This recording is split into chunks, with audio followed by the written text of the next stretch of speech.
Okay. Yeah. Yeah. Look, nice mic. I can actually see a mic in frame this time, which is kind of crazy. Oh, it was in use on our last one, but it was just like All right. down I here. thought you were trying to be all professional. I was like, all right, you got a mic now. You got headphones on. Normally, I'm just playing through speakers. Yeah, yeah, that's kind of the point. Hmm. But yeah, a happy New Year. Happy New Year. Yeah. And I was I know, working, I know you so were working. yeah, I think you mentioned. yeah. Yeah. Well, it got to a point as well. Like I'm normally pretty good, but it got to a point where I was like, I'm just to purposely do like a quick shit job, else I'm gonna be here till 1. So I did a We've all been fairly there. I did a fairly crappy job, and then just like walked out the door at Oh, 11.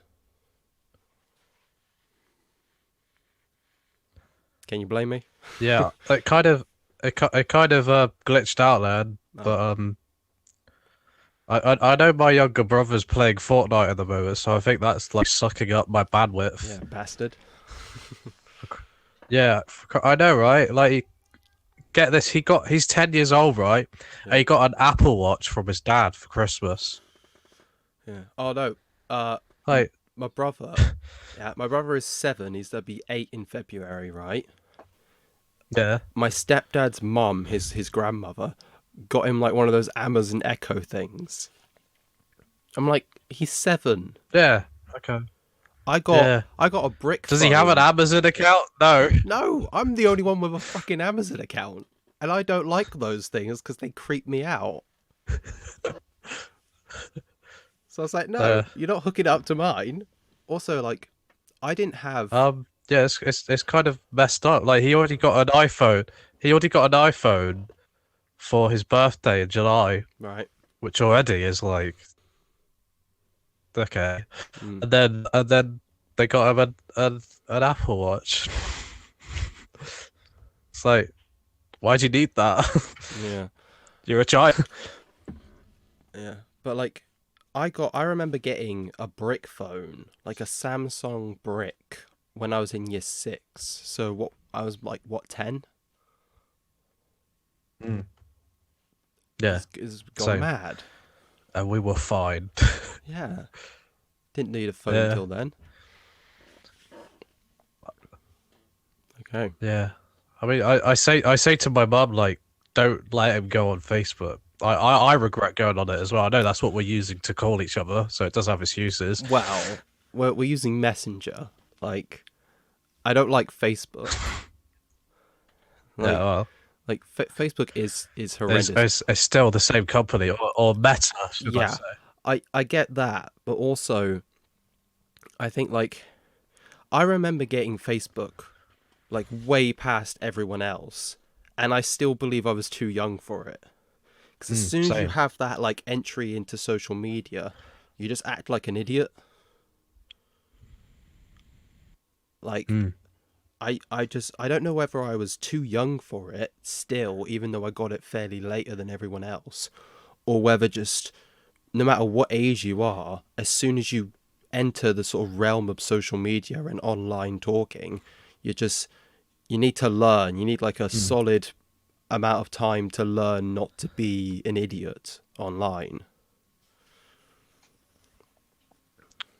Exactly, and I think it's in retrospective, uh, seeing now and understanding now that it was designed from the ground up to have addictive sort of tendencies, the same Mm, sort of technology to kind of reel you in as like casino like gambling yeah. machines. It's it's scary because it's like naive as we were back then. We didn't know that, you No. know. I mean, even like But so, oh, fairly, everyone's doing this, so I guess I've got yeah, to do it. like even fairly recently, I mean, I say recently, it's probably a few months back. I was scrolling through Instagram, and then like I looked back at the time, I was like, fuck, I've Mm, been scrolling for 5 minutes. yeah, Why? What? I'm Why am I I'm doing at a this? phase at the moment where yeah, I'm at a phase at the moment where I every kind of half a week, I'll like delete the app, the Facebook app off my phone, Right. and then like somehow I'll be like drawn to like download it again, and I'm just like, and I'll find like petty excuses to do that. I'm just like, well, what if Thingy or someone like Mm, tags me in something, and it's just right. like what at the moment actually it's more to do with like marketplace. It's like, well, what if I need to sell this, or what if I really want a Yeah. Epiphone guitar Yeah. and it's going for cheap? Yeah. As you probably know, I like shut down my Facebook account. Like you can do a thing where you just like Yeah, stop it exist. Like you still have it, so you can still have like but Messenger you've and still Instagram. but But you've still got Messenger, yeah, no, because haven't you? it's not deleted. It's just like shut down until I turn it back on. Hmm. Um, How do you do? I'd like to do that though, because I still need to use Messenger. I think I just went into the settings because I was planning on deleting it, Hmm. and then I found that option. I thought, oh well, that's better, Yeah, rather than deleting it and then having to yeah. make a new account for Messenger and that. That's honestly the only thing keeping me with an account is Yeah, this Messenger. It's yeah. so the But fact that it you can do that is quite Yeah, cool. yeah, because I went into it to delete my Facebook account, and then when I saw that option, I was like, "Oh, Mm. well, that's much better because I don't want to use Facebook, but I still want to use Instagram." So I'll just shut down my Facebook page and What? keep Messenger. Yeah. What kind of drew you to come into deleting it or nearly deleting it? I got Was it just hacked. like fuck this, or was it Well, like a gradual? do you know what it was? Oh Is yeah. Yeah. Well, I never used Facebook anyway, right? I went a solid like two Yeah. years without looking at it. And I suddenly got messages coming through from people I haven't spoken to in years saying, "Oh, by the way, I think you've been hacked." And then I went onto it and there was all this like Mm. random like fake posts that I never made and just a bunch of Yeah. crap like that. So Yeah. I I've was like, had "Oh, that. okay." So yeah, it was only through Messenger that I realized that because I got messages from people I haven't spoken to in Yeah. years saying like, "This is very Mm. clearly not you." Yeah. I think I had one of those happen to me on Christmas Day. What, this Christmas? Yeah. All right. Because Corey messaged me and said, or someone said, "Oh, this is why are you selling handbags?" or something like that. Okay. It was just Might be a new hobby. You don't yeah. know. But yeah, all I do is you just change your password, log out of all sessions, and then Hmm. Well, yeah, that's what I did. whoever's hacked your account. I changed Yeah. my password, did the whole login back in, and then after I did that, I was like, well, I don't use it anyway. I might as well delete it. I think I might join you. Hmm. It's one step closer to us living off grid. Honestly, the amount of Yeah. videos I watch of just like wood crafting and like Mm. building sort of small wooden shacks, I'm just like, I just want this. All I need is the land, Well, I have to and I'm tell you, there. yeah. Well, I think I might have a solution, like a way in or a way out, depending on which perspective. A way A way in, into a off-grid way living, in. but a way out of, It's a yeah. better life, honestly. So, yeah. Um, but so my friend Destiny, Hmm. her Well, I mean, I met her her once, but uncle, yeah, her uncle lives in like a yurt, and he's kind of building a small community all right, of like a yurts, tiny and little he's like like, village in the woods or something. yeah, and I mean, he's that like sounds a he little wants people to culty, like, but yeah, um, I think he's like one of the managers or like owners of Riverford. oh wow, so he has money then. So yeah, and then he lives in a yurt, so like he's got no overheads whatsoever, Yeah. Well, I suppose it apart was from kind of maintaining the land. well, yeah. I guess the sort of part ownership of Riverford allowed him to get the land and to start because Mm, that's the difficult part. I mean, yeah, once you've once you've got the land and you've got the structure built, you're set. It's just getting to that point that you have to have a decent amount of money yeah, because an acre of land is a good Yeah. 15 grand, Uh, yeah. and it keeps going up because a few The years only back it was trouble like 6 grand. is that mm, Go on. yeah, the only trouble is that he's a major conspiracy theorist. Um, he Mm. apparently he won't like meet or invite anyone who's had the vaccine because he thinks that he'll get Oh. ill. Well, I definitely Um, can't go then, can I? so slight. I mean, yeah. Mm. I mean, just you wouldn't just you wouldn't tell him. That's the point. But Yeah. it's just like he says that he's apparently like he's met people who have had it and it's just like felt ill immediately. And I'm just like, that's not how science works. I think that's your brain, mate. I think people said that. Oh, what Yeah. the? Why is it? Hang on. My laptop unplugged itself, it Oh. seems. Yeah, that doesn't help. Jesus Christ. Well, his laptop unplugged itself and he's dropped under his desk. Okay. That's What it is kind of weird. I'm using my old laptop because that's the one that's plugged into the camera and the microphone. Right. And it's like under my desk, and the battery just dies immediately, so you need to leave it plugged in. And basically, the charging cable got knocked out when I was sorting out the cable for the camera. Yeah, Wow. that's my life. 2022 technical difficulties. So anyway, I brought you on. I invited you on here. Yeah. I don't think you've ever been on this podcast.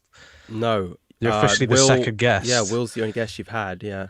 I will say, I like the jingle you have at the start. I do like that. It's a nice touch. Yeah, it's not. Yeah, I like to tell people it's me, but it's not. Yeah, no, sounds way too professional. There's actually some rebranding.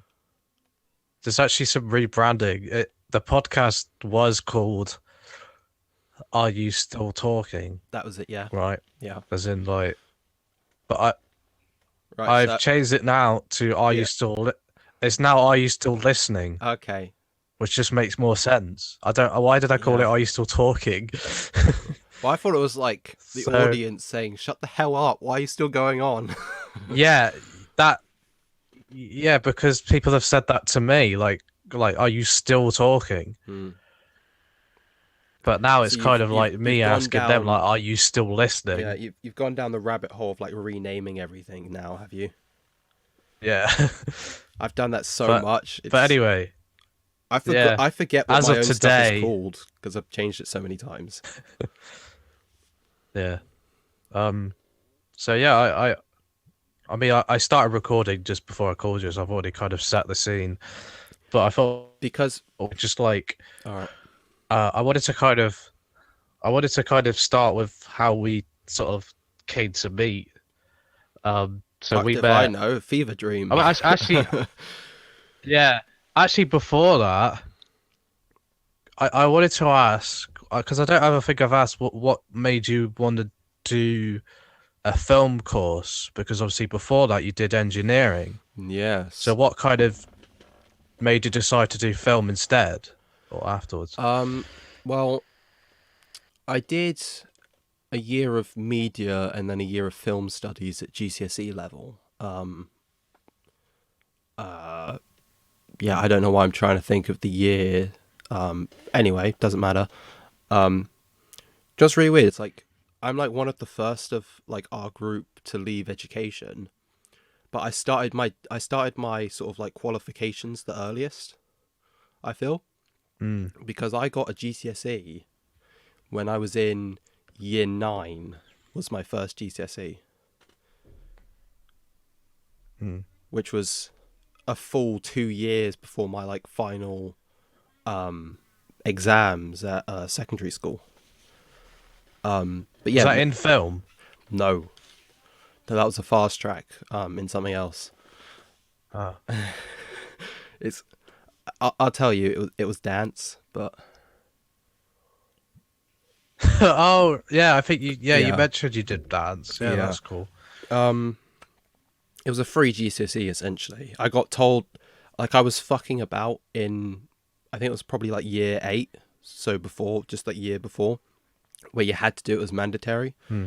And I think I was just fucking about, and then the actual like main head of dance teacher saw me fucking about and actually thought it was really good, and just like offered me the fast track GCSE. So I was like, yeah, okay, if it's this easy, sure.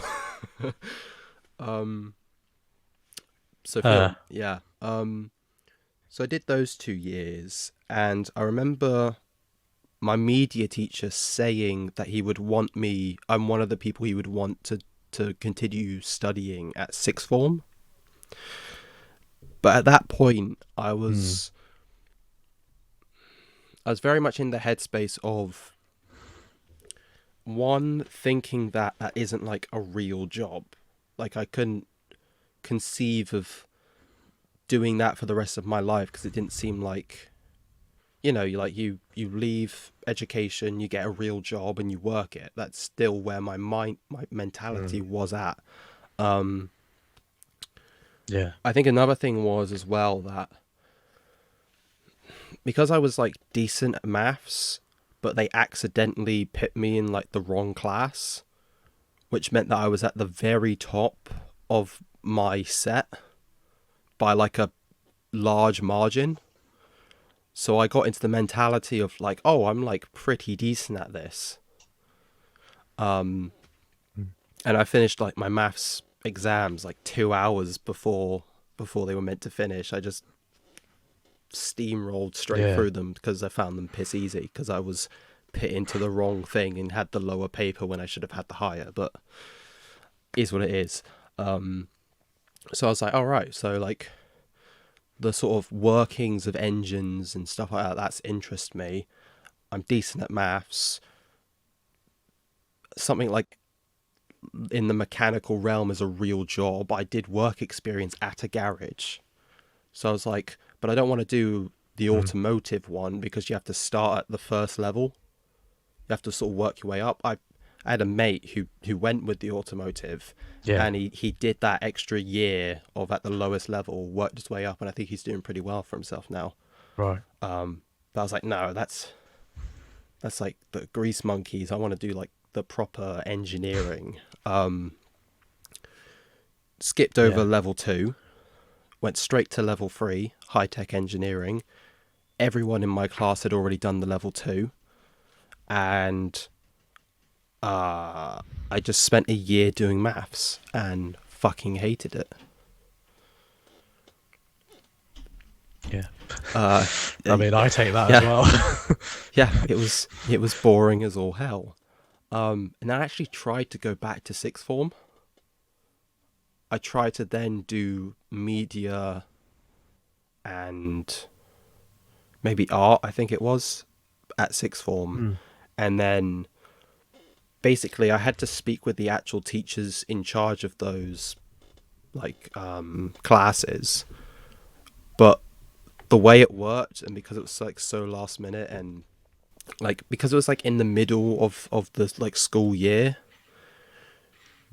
they only gave me like some random person to talk to who didn't know me, and she was just like, uh I don't know what kind of student you are, so I'll just like take your stuff and give it to them. And then like nothing came of it, so I was like, well, Right. fuck you then. Oh. Yeah. And then I think so once I'm not sure when you sign on to courses at college, but I think I might have signed off It's of. usually towards like the end of summer, Oh, the end of. like Okay. late spring. Right, so I definitely signed off of engineering then, got my qualification because Hmm. I went to quit, and I was like saying to the tutor like, oh, I'm gonna quit. And he was like, well, like how many, like what units have you done? And I was like, well, I've done this. And he was like, oh, well, if you just finish off that one, you can pass the first year and just not do the second year. Hmm. I was like, oh, okay. So I did that, and then I had a ridiculously long summer because the Yeah. majority of the units I was doing in that first year were like part one of two units for like the second year. So a lot of what I was doing wasn't even for that first year. It was just like the first half of the second year stuff. Hmm. So I had like nothing to do, so I just got signed off really early. Went to the library at South Devon, um, and I think in their like booklet I saw script writing, which was something that I learnt about in GCSEs and enjoyed, and sort of got. And I saw that under the level two. Oh yeah, I think I was offered. So like I went to the South Devon to say like, oh, I've just completed my engineering. I want to go on to this media studies level two course because it has like script writing. And then the person who I was Hmm. talking to was like, oh, well, level three has script writing and you've already done 2 years of GCSE, so I'll just stick you on that one. So I was like, oh, okay. Yeah. With like the slight nerve in the back of my head of like, oh, I just went straight for level three of engineering. Do I really want to go straight for level three of film again? But it worked out. Met you on that one. Yeah. But what made you want to do like film specifically? Like you could have changed to anything, you know. Film was always the one that I was like most invested in, but didn't Mm. believe in, if that makes sense. So like I had the most fun in those lessons and enjoyed it the most and probably got like better grades in that one. And I kept getting told by everyone, why don't you just like go into that because that's what you actually like and that's what you always talk about. But I still had the mentality of get a real job. Engineering is a real Yeah. job. Go for that. So it was actually like I went against a couple people's advice and went for the engineering despite Mm. That's good. always being better suited for film, I feel. And then it was actually Yeah. on that course with you, those 2 years, that I discovered my love of writing as opposed to Yeah. filmmaking. Because Mm. don't get me wrong, I love being on a film set. Mm. I love that. It's so much fun. Like even if I'm just holding a mic or using a clapperboard, I still Mm. love the sort of the sweaty heat of it and the Yeah. panic to get everything done in like a day. And Mm. you got like sheets of paper, and then if you're directing about halfway through you're like, oh, this is all fallen to hell, screw the sheet of paper of everything else they're Yeah. doing, let's just do it this way. I love that. uh, the sheet of paper just suddenly becomes completely irrelevant at a certain point. Yeah, that like Yeah, fish that's that fish one we did in like November, like the first 5 shots were on the shot list, and then after that I was like, let's just rearrange it and do this. yeah. I think I kind of blagged it That's to what you that's guys, what I but love about it. yeah. Yeah, that's what I love about it. It's just like you really have. It doesn't matter how much you plan and plan. You really have no idea what's going to come out of it. Yeah, And I just love the whole like yeah being in a room and just like vibing off each other. Like ideas are just flowing. yeah, So what if we shoot it like this? And yeah, it's just kind of all the sort of like coming up for things on the spot. That's the yeah. kind of thing I love. Because before that year of college, I only made like two videos. One was for history, and it was ridiculous. Like we were supposed to like do information on like castles because there's a castle in Totnes, and Yeah, me and Steph, who you saw last Tuesday, yeah, we were like, oh, let's do like a video thing and just kind of fuck around with it. So like we did go to the castle. We technically broke in. and we like recorded ourselves spouting off information to get the grade. But we also had fun with the narrative, and in the end, we get killed by a cat with an AK-47, and we're splurting blood, and it was Historically accurate. yeah, yeah. Um, Oh, oh, your camera's died. yeah, it happens. Don't matter. You only use the audio anyway, Yeah. don't you? Um, and then the other one after that was for one of the year's media or film, and we used these crappy camcorders that the school had, and we were supposed to make a trailer. Like, it wasn't any kind of narrative. It was just like you watched a bunch of trailers, you saw the format, and then you went and made that. So those were the only two instances of making a film, if you will. So it was really that first year of college film that I understood what like a short film, or a production, I should say, set looked like, with Yeah. the camera and the mic and all these things. You have to think about your shots beforehand. First time I ever experienced that side of things. And was there kind of a point where you kind of, because I think I like to believe that now you do see film as like a viable career option. Was there like a point where you're like, oh no, this is something you can like get into and you can make money out of? Yeah. I saw the video side of things and the production side of things throughout that first year of like making music videos or adverts, that kind of thing, right? But it wasn't until the very start of the second year, when I made my first ever short film, that I was like, oh, it can be this, I feel. Yeah. And it What happened. was that then? Was that the ghost one? That was the Ouija board one, Oh where yeah. I kind of messed with you guys, where like I only gave you your lines, so you didn't get the full story until you actually watched it. Yeah. I think a part of that Yeah. was Really, my really cool own. approach. I think a part of that was my own kind of nerves of like, oh, if they just read the whole script, they'd be like, "The fuck is this?" Yeah. But But I think that kind of worked though, because like you said, it's like it if you absolutely only have did. your Yeah. own character's point of view, there's instantly like this. I'm not calling any of us like actors. I think the best actor out of all three of us was Ozzy. It Um, still blows my mind how he if you like. only have like your own character's Yeah. piece. I Mm. mean, mine and Corey, our performance is just so like stilted.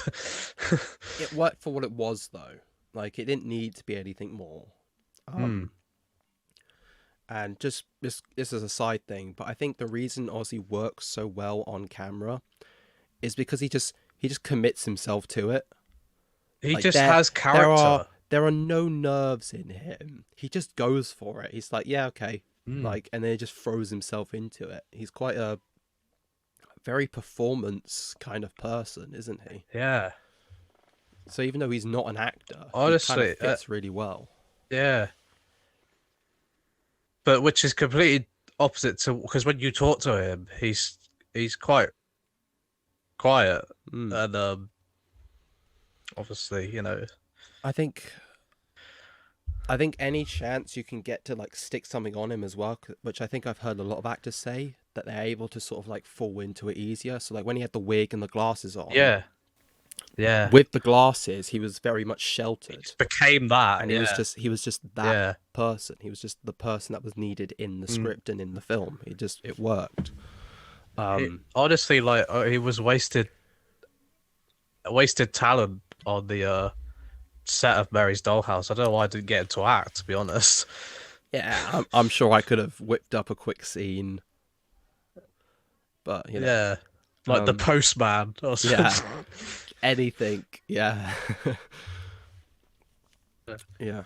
So I think kind of I think we started talking, like getting to know each other, like for the first time really towards the end of that first year of level 3 It was, for when yeah. we were put in the same group for FMP, weren't we? Well, when we Um, first started that Up until year, that point, I haven't really spoken to you. no, well, the start of that first year, there was like 20 plus of us in that room, right? And Mm, then as the year goes on, more and more people are leaving, so it becomes a more tighter group, and then you're forced to work and communicate with each other eventually. Um, exactly. I have such a terrible memory that I don't remember you before the FMP. I don't. Like, I don't remember you in the room. I don't remember any of them. Yeah, I don't remember you either, to be honest. Uh, It's I kind of like a probably, blank space. I probably just because I actually dragged Corey onto that course the second week of it because he was Yeah, I remember doing. him joining later, and I kind of like figured out that you knew each other. Yeah. Well, what it was is so I started the first week like you. I'm assuming, and I remember the very first week, which was only 3 days, and the very first day it was like you put into groups and Yeah, you're making something.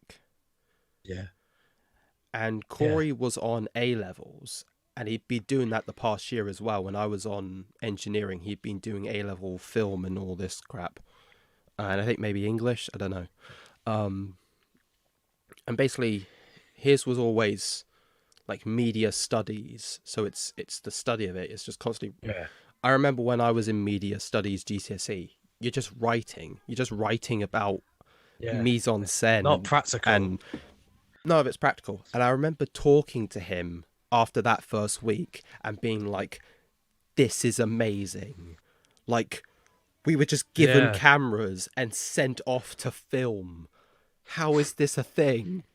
I was like, I didn't It was a understand. pretty engaging first week, wasn't it? Yeah, I didn't understand how that classed as lesson. Like, that was going to, Mm. I know it's college, but like, that's going to school. You're going into your building Yeah. of education, and then like here's cameras and equipment and all this stuff, and now you're just free to be Mm. by yourself making Just make something. something, yeah. Mm. That blew my fucking mind. And I Yeah. was like, I was also through happenstance the lead on that piece as well in my little Oh, group. That really? yeah, because what it was is like Oh, yeah. we all like made our little, like we had a piece of paper. I remember this, and you had to do like, you had to do a shot list, but there was only like 4 boxes. Okay. But Mm. like I just did this little thing, and we all did our own things. We were put into like groups of 4 or 5 maybe. And 3 or 4, something like that. I I had more than 3. I know that for sure. I had more than 3. Didn't you Um do a fight scene? yeah. And yeah. And I had this thing in my mind where like a lift would open and like a fight would come out of the lift and then continue and Mm. and that kind of thing. And when we all put into our groups, we then had to, all of us, vote in that group which piece of paper we would try and do. And just through happenstance, the rest of the guys picked mine. So then I became I don't the, remember any of this. yeah. The reason I remember it, because it blew my mind. I was like, how is this a thing? Like, I couldn't comprehend it. Yeah, like day one. Yeah, I was like, I've just spent a year doing 2 things, maths and drinking, Yeah. for an Yeah. entire year, and I was completely miserable. Mm. And then day one, I'm, in a Yeah. way, I hate to use this word, but in a way, directing like a fight scene. Mm. And I was like, this Yeah. isn't real. So I remember just going on and Yeah. on at Corey about like how amazing this was. And I think my level of enthusiasm just got him to Mm. just to leave his A levels and join. And Made him quit. yeah, Wow. Fucking because hell. I went from like the lowest low after engineering to this like sudden spike, and it just blew Mm. my mind, and I was just, I'm not normally that happy, but I must have reached like such a Yeah. endorphin level that I just managed to, just through talking about my course, got him to leave his A Yeah. levels and join the second week. And then it was kind of downhill from there, really, for the next 2 years. Mm. What do you mean 2 years? It's been more than 2 years since then. Yeah, it's just Downhill been ever kind of like since. progressively Yeah, getting worse and worse, hasn't it? Now you yeah, peaked, you were at your low point, and you peaked for about 2 weeks, and then it's just yeah, been dive bombing since, yeah. hasn't it? It's been gradual though. It's been slowly going down. So Yeah. it's not as Um. noticeable. So that's fine. No, no. I mean, it sounds like you kind of like found it lighter, but like you found your niche Mm. finally. I mean, like for me, I found I with the whole this is what you do in a lesson. I kind of had a taste of that the year before because I did level 2 media. Yeah. So there's aspects of that and photography where it's kind of very much your own interpretation, just go off with a camera and film or take pictures. Mm. So I'd had experience with that kind of level of freedom. But I could see from your perspective coming in from a very technical, you know, I'm exam I'm based forgetting the word course. for it. It's we were talking It's about it more like academic, isn't it? academic. Thank you. That's the word. Yeah, very Yeah. academic. Yeah, to this more creative Well, side. yeah. I I mean for me, I was always gonna do something creative, I think. I think coming out of school immediately, even though the first course I did was horticulture, I was so not wanting to do anything that was a lot of academic exam based. Right. And I had to retake maths twice at college. Mm. I was doubly like I don't want to do Mm. anything like this for my actual course. So Mm. I was always going to be doing something where it was like using my Sure. hands or Sure. Yeah. even I suppose you got horticulture had a to. level of creativity to it. I suppose you got to be sort of like outside, very active, kind of. Yeah, and a Seems part of more. it was landscape design. It's like, well, how do you want your garden to look? You know, I will say, so yeah, that kind of like sketching out what you want something to look like. That yeah, would drawing. be Yeah, interesting because I remember technical drawing was the best part of engineering because yeah, like you were using rulers, but it was still better than just working with numbers. I mean, you still work yeah. with numbers, but I remember. Yeah, I remember my writing at the time. But I was never that good a writer mm, when it came to kind of essays. I mean, now with my essays, I think I'm quite articulate actually, but I think I've just kind of like gradually learned. I mean, university helps a lot with that. right. I suppose you kind of have to, especially if you're at university, you need to Mm. like you're doing it fairly regularly, and you just sort of if you do something enough times, you just get better and better at it as you go, don't you? Mm. Yeah.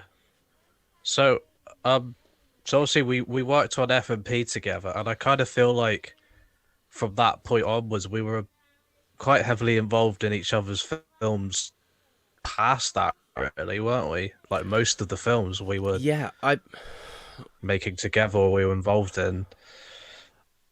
I'm sure there must be something, but I can't think of really any Yeah, films where we haven't been, where like the other party of us hasn't been involved helping. yeah. Um, I think like I know you, the main ones we were always involved. I think yeah, the only ones I can think of that we weren't were ones where we were already put in preset groups. but that So was the in the advert first and the year. music That video. was in the first year when we didn't Yeah. really Oh know yeah, each good other. point. Yeah. And I mean, I know you've done So that. kind of second year onwards, we were. Yeah, and I know now that you're at uni, you've done that. Girl Mm. in the lily pond, or Oh what yeah, was it called? yeah. Girl in the lily pond. Right. So I know there is like there's a couple things now that you've done that I haven't been involved in. Mm. Um, What did you think of that, by the way? I liked it. I don't think I Yeah, it's really pretty got trippy. it. I didn't really understand it. That's good. Yeah, if that's what you're going for. Yeah, yeah. The one thing I will say is, I think it was that your third shot needed to like the camera just needed to be pushed to the left a bit. I felt like the Which shot was that? framing. Was that the It's the first wide you get of Bianca on the bed. It's a wide shot, and I felt like the framing it just needed to be pushed to the left ever so slightly. It Chris? yeah. I was like, That there's fired! just You're fired! it was just this one shot where I was like, I just want that more to Yeah. the left. I'm sorry, I just something about seeing the floor at this angle doesn't do it for me. But other than that, yeah, great. I can't remember any specific reason for that, other than because there might have been a thing off just off screen, I mean, sometimes you just can't off help the it. set that we couldn't move. Yeah, sometimes you I just feel can't like help because it. there's like a fuck off green screen. There's like a green screen somewhere that we couldn't move. Right. I feel like that might have been why. By the way, can I just say Um, I'm so happy you just used that because sometimes I think I'm the only person that uses it, but the phrase "fuck off" to mean massive, I love. Whenever I use it, I'm like, I'm not sure if anyone yeah, it's knows what the great, isn't hell it? I'm on about. I think we kind of speak in our own language sometimes because like I mean by like spell check like we just there's a lot of like ducking Hmm. in our texts. Yeah, I think it's just for the nature of being so not in a weird way, but so heavily involved in each other's lives the last like few years. You're just bound to have some Yeah. crossover of like learning weird things from each other without even Mm, noticing. Just very sort of subconscious taking in of information. yeah. It's funny what filmmaking and like kind of collaborating in such a creative way kind of does to friendships, doesn't it? Because you'd think I think I can think of scenarios where it's kind of driven me away from people because I'm just like, yeah, you're just like you're not on the same wavelength as me. Well, is that like an experience on set where you're like, you don't work on set, so I don't Yeah, know how to work with you outside of a set. exactly. It's Like, yeah, okay. I can no longer see past that, you Mm. know. So, uh, so we obviously finished level 3, and Yep. at that point, it's kind of like I think because for that most of the year going around was with the tutors was like, oh, it's time to apply for university. And I was like, peace Um, out. so obviously, yeah, obviously, like I like most of everyone. Well, I mean, they kind of encouraged us to was caught up in that. I don't really know what your pers- kind of perspective on it because was it like were you just from the get go just against university or were you I kind of like unsure for a while? Do you know what's weird? Now that you've mentioned about the whole tutors telling us to apply, I just got a sudden flashback Yeah. to being in the library with everyone, going through all like there was like a drawer of Mm. newspapers and there were books on places and stuff like information you had to write down or take pictures of with your phone. And I remember looking at it and then I was just like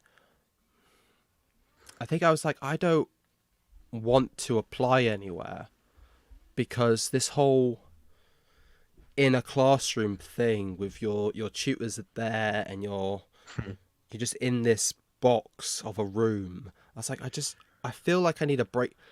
Honestly, I think my original plan, without even really thinking about it at all, was I at least need a year. I need a year to not be in Yeah. education.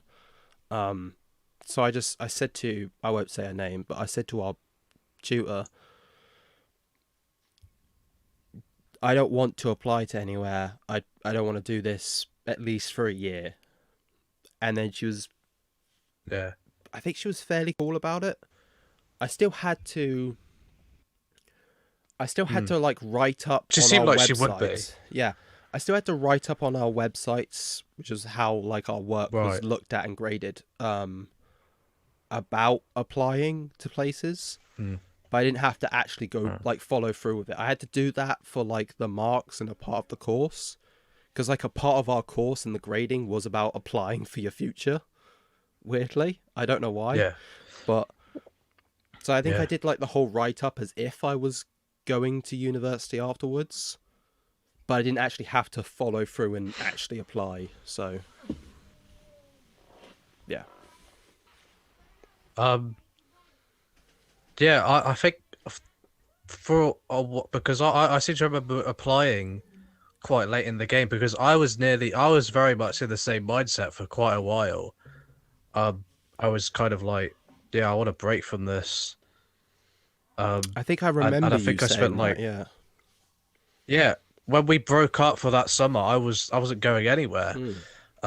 I was like looking for jobs, and it just kind of got to a point, sort of mid to late August, where I was just like, I'm not getting anything here, and I know that if I don't, I need to do something because otherwise I'm just gonna be bored. So it's like, Mm. okay, I'll apply for a degree at South Devon College, you know, Right. rather than go to another uni and move it out. I'll just, you know, it's a bit late for that, so So that is why you let's ended just up do the going easiest there op. and doing that one, because you just Yeah, and because also, you know, I had other life commit. I was in a relationship at the time, and I didn't really want to move away from that. yeah. Um, so it was Though yeah, later on it you was did. kind of like yeah the easiest option at the time, really. Yeah, because I think I remember you now saying that you didn't want to go straight back into education and you wanted to look for Mm. like a film job. It wasn't just any job, it was specifically a film job. And then we went through Yeah, the I summer think at and the time I was really I was trying to get this kind of like self-employed mm, doing like business films off the ground, and I right. got a couple of things I think for Mm. like that hairdresser. Oh yeah, Um, because but I I did, did that but one with you, didn't I? yeah, yeah, yeah. But I just I I I, I got it got to a point, and I definitely don't see anything Mm, with that now. It's right. just kind of like, yeah, this isn't me, you know. We it was actually that year that I also like we both brought like one project to each other. It's like you bought the hairdressing one to me, and I bought the comedy night one to you. Yeah. That Oh, was like in really? the Was that the same. same Yes, year? I swear it was only like a couple months Oh. apart. Hmm.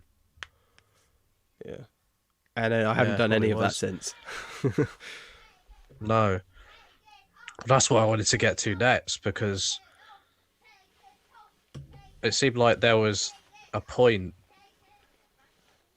where you kind of. I don't think you've given up on film. I don't like to say given up on it, but you've decided. I mean, you said that doing level three kind of unlocked your passion for writing. So in a way, if you hadn't have done that, you might never have found that Yeah, passion. that's So what I it's was saying helped a with the lot. But what? with that first FMP final major project when we kind of like met. I'd say like we obviously Hmm, met before then, but that's when we actually like spoke properly. Everyone had to write like a short script for it, and yeah, I remember really enjoying that part. And like I remember, I think the day we had to hand it in, I went to the library, which I did a couple times actually. I went to the library and I continued writing right up until the very end of like being able to write, because I was just in it. I just loved it. And then yeah, when Corey's was selected, I remember specifically our tutor during the first year, who wasn't our tutor the second year, but our tutor the first year, yeah, came yeah. up to me specifically to say, oh, I really liked your script. We just couldn't do it and had to go for Corey. So Hmm. I remember that standing out in my mind of like, oh, so I like it was decent. We just You're couldn't good do at it. this. Yeah. Yeah. And then the start of the second year, when I did the Ouija board one and writing that, I was like, oh, this is just like I'm just having fun with this. Hmm. So that was like the writing thing, and then also the second FMP. That was another one where I got Yeah. like I'm not happy with that film, but I am happy with the script, if that makes sense. Mm. Where I got a flash on the bus, Corey wasn't with me for whatever reason, and I was like, oh, I have this conversation in my head, and I actually missed the first lesson of that day because I was in the library writing the script, Right. and I loved it. So that was the So that thing was a that, very of that was a very in the moment kind of like inspiration that just kind of came to you. You just had to write it down. yeah, because when I write, I don't have any plan for what the characters are going to say. I have no Mm. idea. I have no idea what character like. I don't think. Oh well, this character will say this line, and then I've got to think what this other character will say in response. None of that happens inside my head. Just kind of flows, doesn't it? All that happens is this character just starts talking, and then the other character just Mm. starts talking as well, and they just respond between each other, and I just transcribe it. That's all that happens. Um, Yeah, I think there's kind of like something deep within us that's because you think about what dreams are, that's exactly what that is. It's our brain making a narrative for us to experience. yeah, it's taking the So information that it has from your memories and yeah, personal experiences and your understanding of conversation because it's second nature yeah. to us and just I think that's constructing it. yeah. It must be the same part of the brain that is activated while we're writing as Mm, we do when we're dreaming, because like you said, it's just like the conversation just kind of just flows. yeah. Um, but it seems like now. I mean, are you kind of like seeing writing as the sort of primary career path now rather than Um, film? as much as I was excited by film and do love Mm, being on a set where everything's working together, when I'm doing it, I find it extremely stressful. Where I think it's more yeah. the idea of it and then the memory looking back to it that I love. And then when I'm on the day, Mm, I'm just freaking out. I'm just like, right, okay, mm, I gotta get these shots and I gotta do this and mm, we're switching lenses and we're moving location and we've got all this stuff to carry because film equipment's heavy and you're always shifting mm, loads of it all the time. yeah. And you just, especially when you're the director or person in charge organizing it, you're just Mm, drenched in sweat by the end of it, I swear. yeah. And as soon as everyone leaves and it's the end of the day, you just got such a horrible headache. Where you're like, Yeah. You feel like my you've done. brain hurts. You feel like you've been working for about 2 years after like Yeah, a because day's work. even if you're filming with mates, it doesn't. Doesn't matter. No, it doesn't matter at all. You're still just exhausted. If you were Yeah. standing around with those same people just talking, you'd be fine. But Mm, when you got to think about the whole thing in your head mm, and the narrative you're trying to construct, because yeah. unlike you, I'm not an experimental filmmaker. That's not. Yeah. I don't get that. That's a part of me that Mm, I can't do. I'm very much narrative based because story is the thing that interests me. mm, Even to a detriment, I'd say, because they always say, you know, characters over story, characters inform your story. mm. My brain is like, yeah, but I want to do this story and this like cool ass Yeah. concept. I don't care about the characters in it, Mm. which is wrong, and I I feel yeah, I understand that feel it like is. story as much as even with my experimental stuff, it's like, well, what am I trying to say with this? It's not just being experimental for the sake of being experimental. It's there's a core to it and there's a kind of Yeah, there's something there. that's why I respect people who can do that and Mm, why I can't do it because it's not just, oh, I'm just a film a bunch of crap and then just stick it together. yeah. It's not that. It's Mm, it's it's making something without a narrative that still has a purpose and a theme to it. yeah. that's something that I can't get to, if you know what I mean. Yeah. So when it came to like Mary's Dollhouse, for example, Right. where you obviously wrote it and I directed it, was I imagine that was just a huge relief because you've kind of put all of your effort into the script itself and the story and the Mm. characters, and then you're kind of like, oh, well, it's someone else's responsibility now. They can be Yeah. stressed Yeah. on the Oh, day, you know, and I yeah. can kind of just sit. I mean, still help out, but I loved here's the that. keys. Off you go. You know. I can see why people wouldn't be able to write something and then not Mm. direct it themselves, but I loved it. I don't think I'd be able to. I don't think I'd be able to because I'd never, especially when I was, I'd be upset on set because I don't think I'd ever be able to like dissociate myself Mm. from the thing. I'd be watching them direct it, and as good and as competent a director they'd be, I'd still be like, Mm. that's not how I saw it in my head, you know. Yeah. I hang on. What is it? Alright, night. Um, I completely get what you're saying, and Mm, uh, sorry, train of thought just goes when so um, I get what you're saying with that, and it is true that I'll say the amount of time due to COVID that was like the gap between the final draft and production, that amount of time helped a yeah. great deal. But even still, when I was on set, there was moments where I was like, "Oh, that's how you're shooting this scene," because Mm, like how it came to me in my head when I was writing is very different from what you interpreted from it and made. But I think my fascination for how someone else takes what you've written and sees it in a different light, a different way, outweighs my image of it.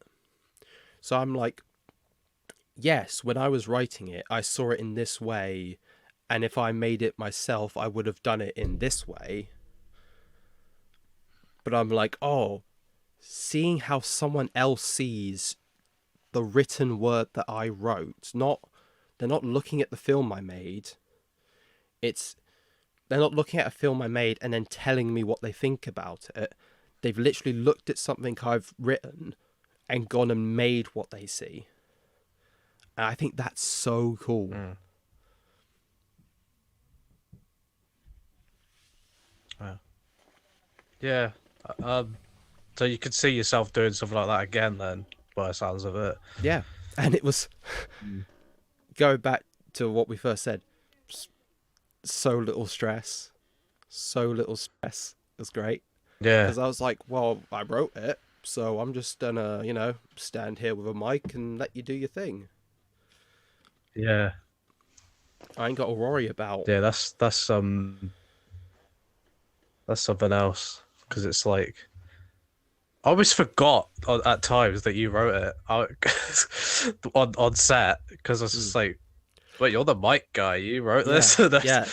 Well, you're so preoccupied with everything else, mm, and mm, like I said when we were with Chris going to the pub, um, the one the one aspect you need to improve upon, which I haven't worked with you since, so I don't know. I don't know if you've brought this in mm, yet, but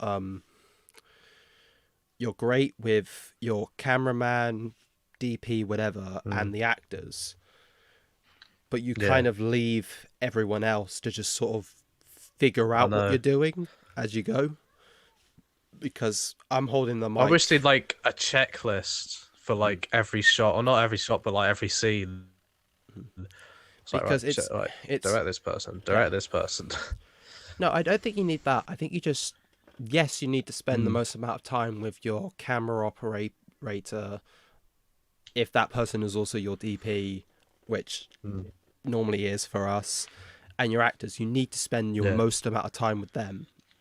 But I think you just need that like 2 seconds before each, not Yeah. each take. You don't need to direct us No. before each take, but just No. every shot, just be like, hey, other Yeah. guys, you know, clapper, sound, anything else that's there. Hey guys, we're just doing this shot like this. Just two That's all you need seconds. then, isn't it? Because like when I'm holding the mic, I'm just watching you and Chris and seeing what you're doing. And then it's not really until the second take that I know what I'm doing. Right. Because that first take, That's good to know I'm then. figuring That's out really what I'm helpful. doing. The first take, I'm like, Mm. okay, Yeah. the actor's moving this way. Okay, I'll do that. So it's not until the second take and on that I'm like, I need to move like this. I need to do this.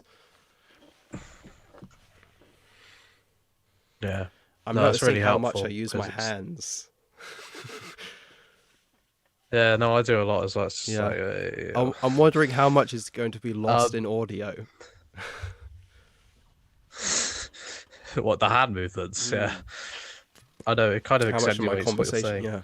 So yeah, on to the book now, because that's kind of I'll go for a piss first, if you don't mind. Just okay. Yeah, okay. Just pause the recording or whatever.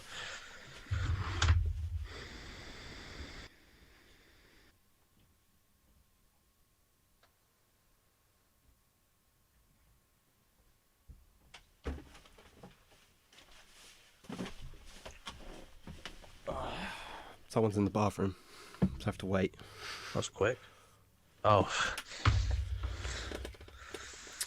I'm I was sorry gonna if say that was quick. No. I feel like I'm being kind of dominating in this conversation. Is that a No, problem? no. No. I've got like I've got points written down, Oh Jesus! and I because It's like an interview I've then. noticed past. I've well we've gone through 2 points out of 5, and we're more than an hour in, I think. I can check. So Yeah, it's good hour and content. 6 But minutes. listening to past podcasts, podcasts, I've noticed that I tend to kind of just butt in a lot, and I'm just kind of I just you know, and listening to a lot of podcasts, I'm just gonna like ask, like bring up a point, and then just let my guests kind of take over with it, you know, I and then wondered if just let that. them. I did wonder if that's what you were doing because obviously I'm Yeah, sure you'll trim this down a bit of me just like getting up and then coming back 2 seconds later. yeah, no, But of course, yeah, um I did get the sense that you might have been doing that, and which is why I didn't mm. try and compress myself as I normally do, because Yeah, you've been on my podcast twice now, I believe.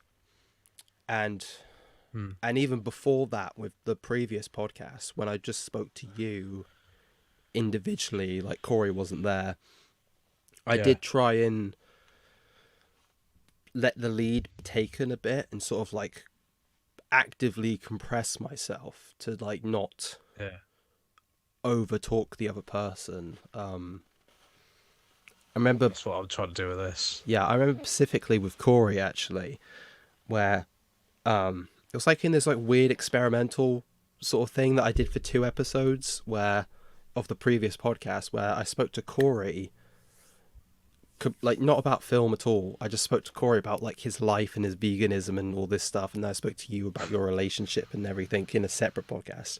So I was just, maybe that was the natural progression to like where we are now, where we don't have to just talk about films all Yeah, the I time. definitely Like, think so. I prefer this. It's like it's it's. I less mean, th- circumstantial is the word, I believe. yeah. It's It just felt less. a bit too like topical, didn't it? Before it Mm. was just like, well, what's going on in the media, you know? Which honestly I find boring now. Like Yeah. I was, Like if we suddenly started talking about like the Matrix now, I'd be like, oh god. I haven't watched the new one. or like just as an example, or like we started doing like a 3 hour breakdown of Spider-Man. I couldn't do that I just anymore. know, I we've couldn't. seen it. That's I did like we did that for Endgame. I no. remember, and I don't have. Do you know what's Yeah, you funny? did that for Corey and then me. They were both like 2.5 hours each. Yeah. How did you Um. do that? You must have gone insane. I think I can't remember who I did first, but whoever I did it first with, by the time the second one, Corey. I did Corey first. Yeah. Okay. Um. I I remember they were like 2 days apart filming. Like they came out like a week separate, but I Yeah. filmed them both only like a day or two in between. And I feel like by the second one, Mm. even though I hadn't watched the film again, I was like, well, I just know every scene. Like I just felt like I knew every scene in the film without even watching it again. So it was Which like is ironic because how much you hate Marvel. I don't I don't hate Marvel. I just feel very Well, disconnected from it where I'm like I can take it or leave it now. I remember in level 3 lesson, like the end game trailer just come out and we were all like huddled around the computer and UK just came in like whatever. Yeah.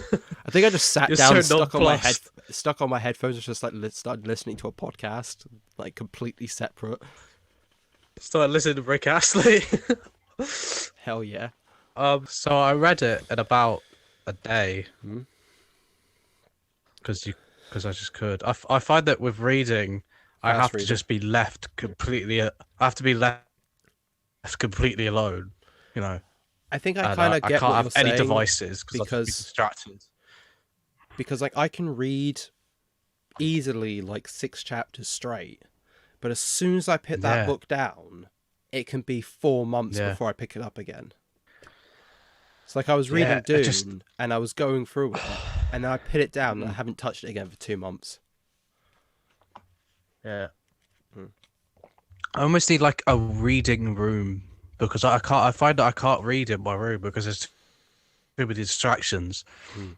Um, and like you, if I can read for like once I get in it, I'm into it. But it's starting. I find that the start when I start reading something, that's the bit that kind of is the most difficult because you Yeah, kind of have to get in that it's the mindset. actual picking it up, opening it, and going right. Where did I leave off? Yeah. Okay, maybe I need to read like the last like chapter that I read It again, and sort of catch up and yeah. get back into It's it. I think it's because it with most probably to do with trouble with our generation is because everything we pick up like our phone, it's like instant gratification. You're fed something visually immediately, whereas a book you kind of have to find that yourself. Yeah, I You got to turn the suppose. pages and stuff. Hmm. But yeah, But uh, anyway, I found I didn't find it that difficult to kind of get into this. You know, um, yeah, I felt that like you kind of painted a picture and kind of set the mood pretty early on. I mean, the yeah. first chapter alone kind of hooked me. It, All it was right, kind of okay. like it's kind of like a little. The first chapter was kind of like It's kind of its own like short the a story, isn't little it? yeah, Yeah, very much like because the dark that I keep telling you to read like yeah. I will. the I will. I kind will at some point. I of swear. prologue that I yeah the pro I mean I'll let you borrow it. The prologue that I kind of I based it off with is very much like that. Its own sort of story, but the book I mean it's one of the first you know books that I kind of sat down and like read start to finish because I just couldn't put it down and Mm. it was just like there's some really disturbing parts at that um Okay. but I got a very similar feeling from this actually. Yeah, Um, that's interesting to me because, um, I mean, first of all, just like a little side thing, I think we might have to do like at the end of this conversation like an intro because we started this podcast and I'm just like wittering on about the secondary school, so it might be a bit strange to listen to. Um, well,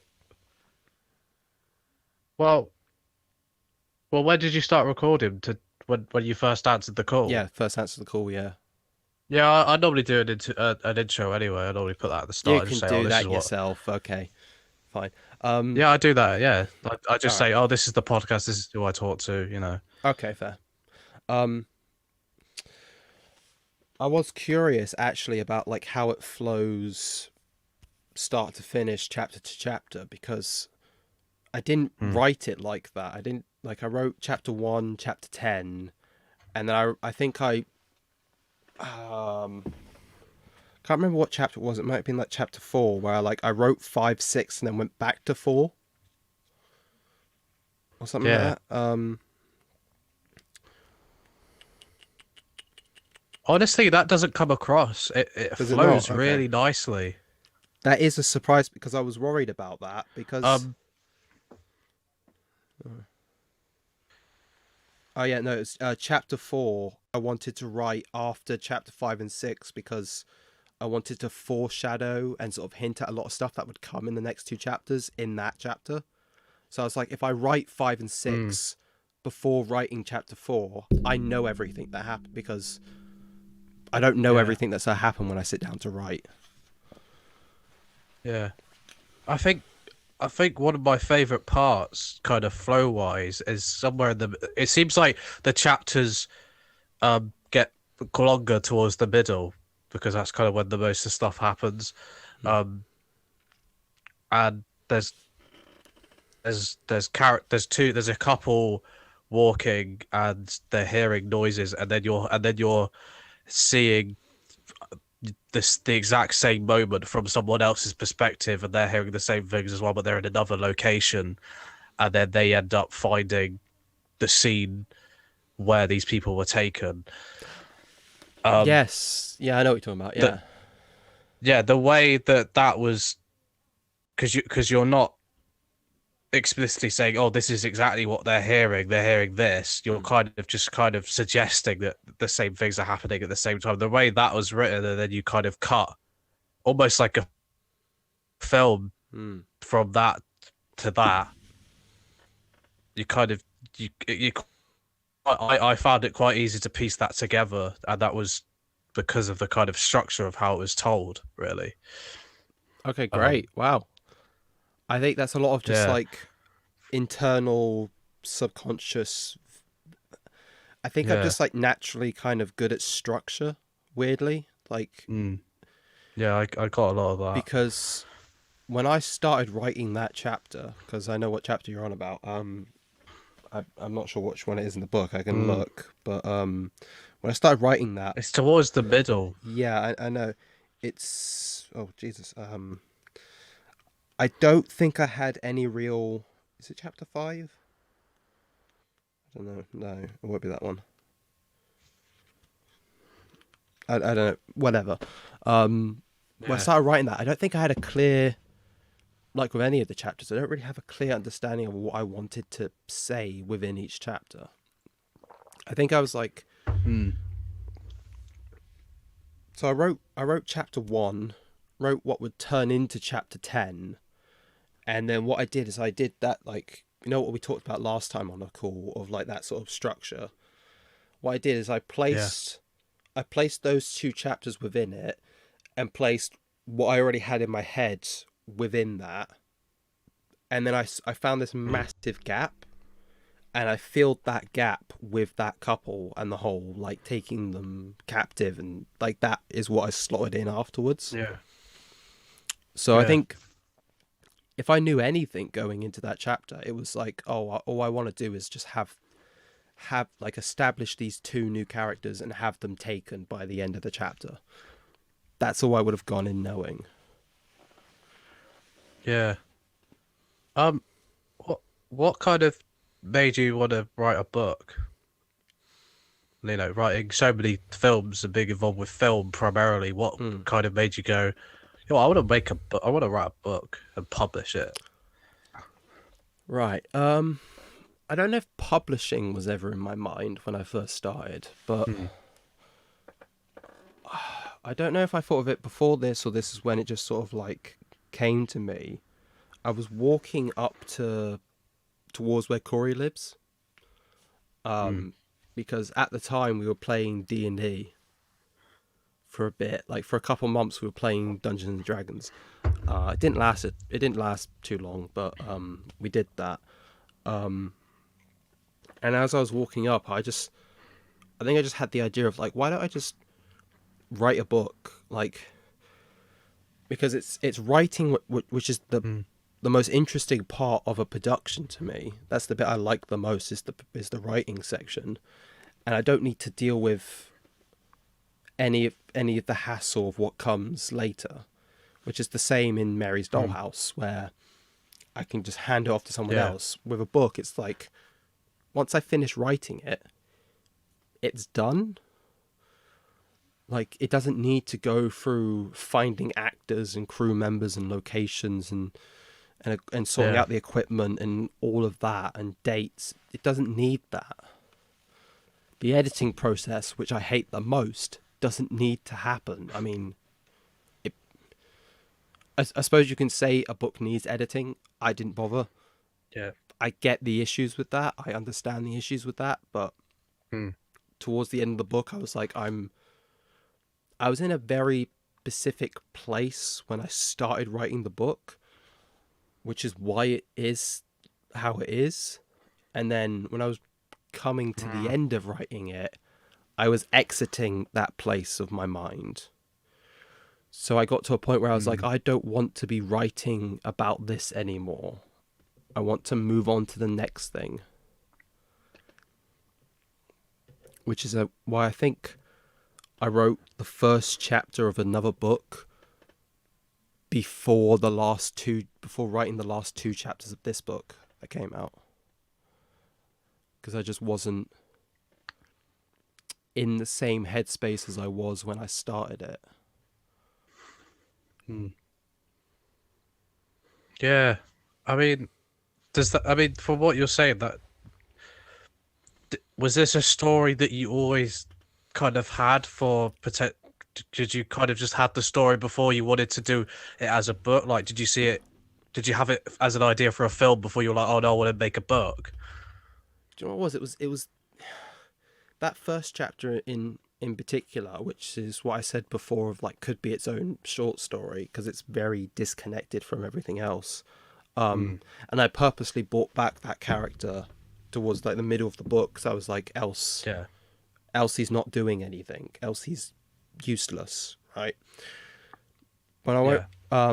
But that first chapter feels so separate and disconnected, I believe, because I just had the imagery in my head of.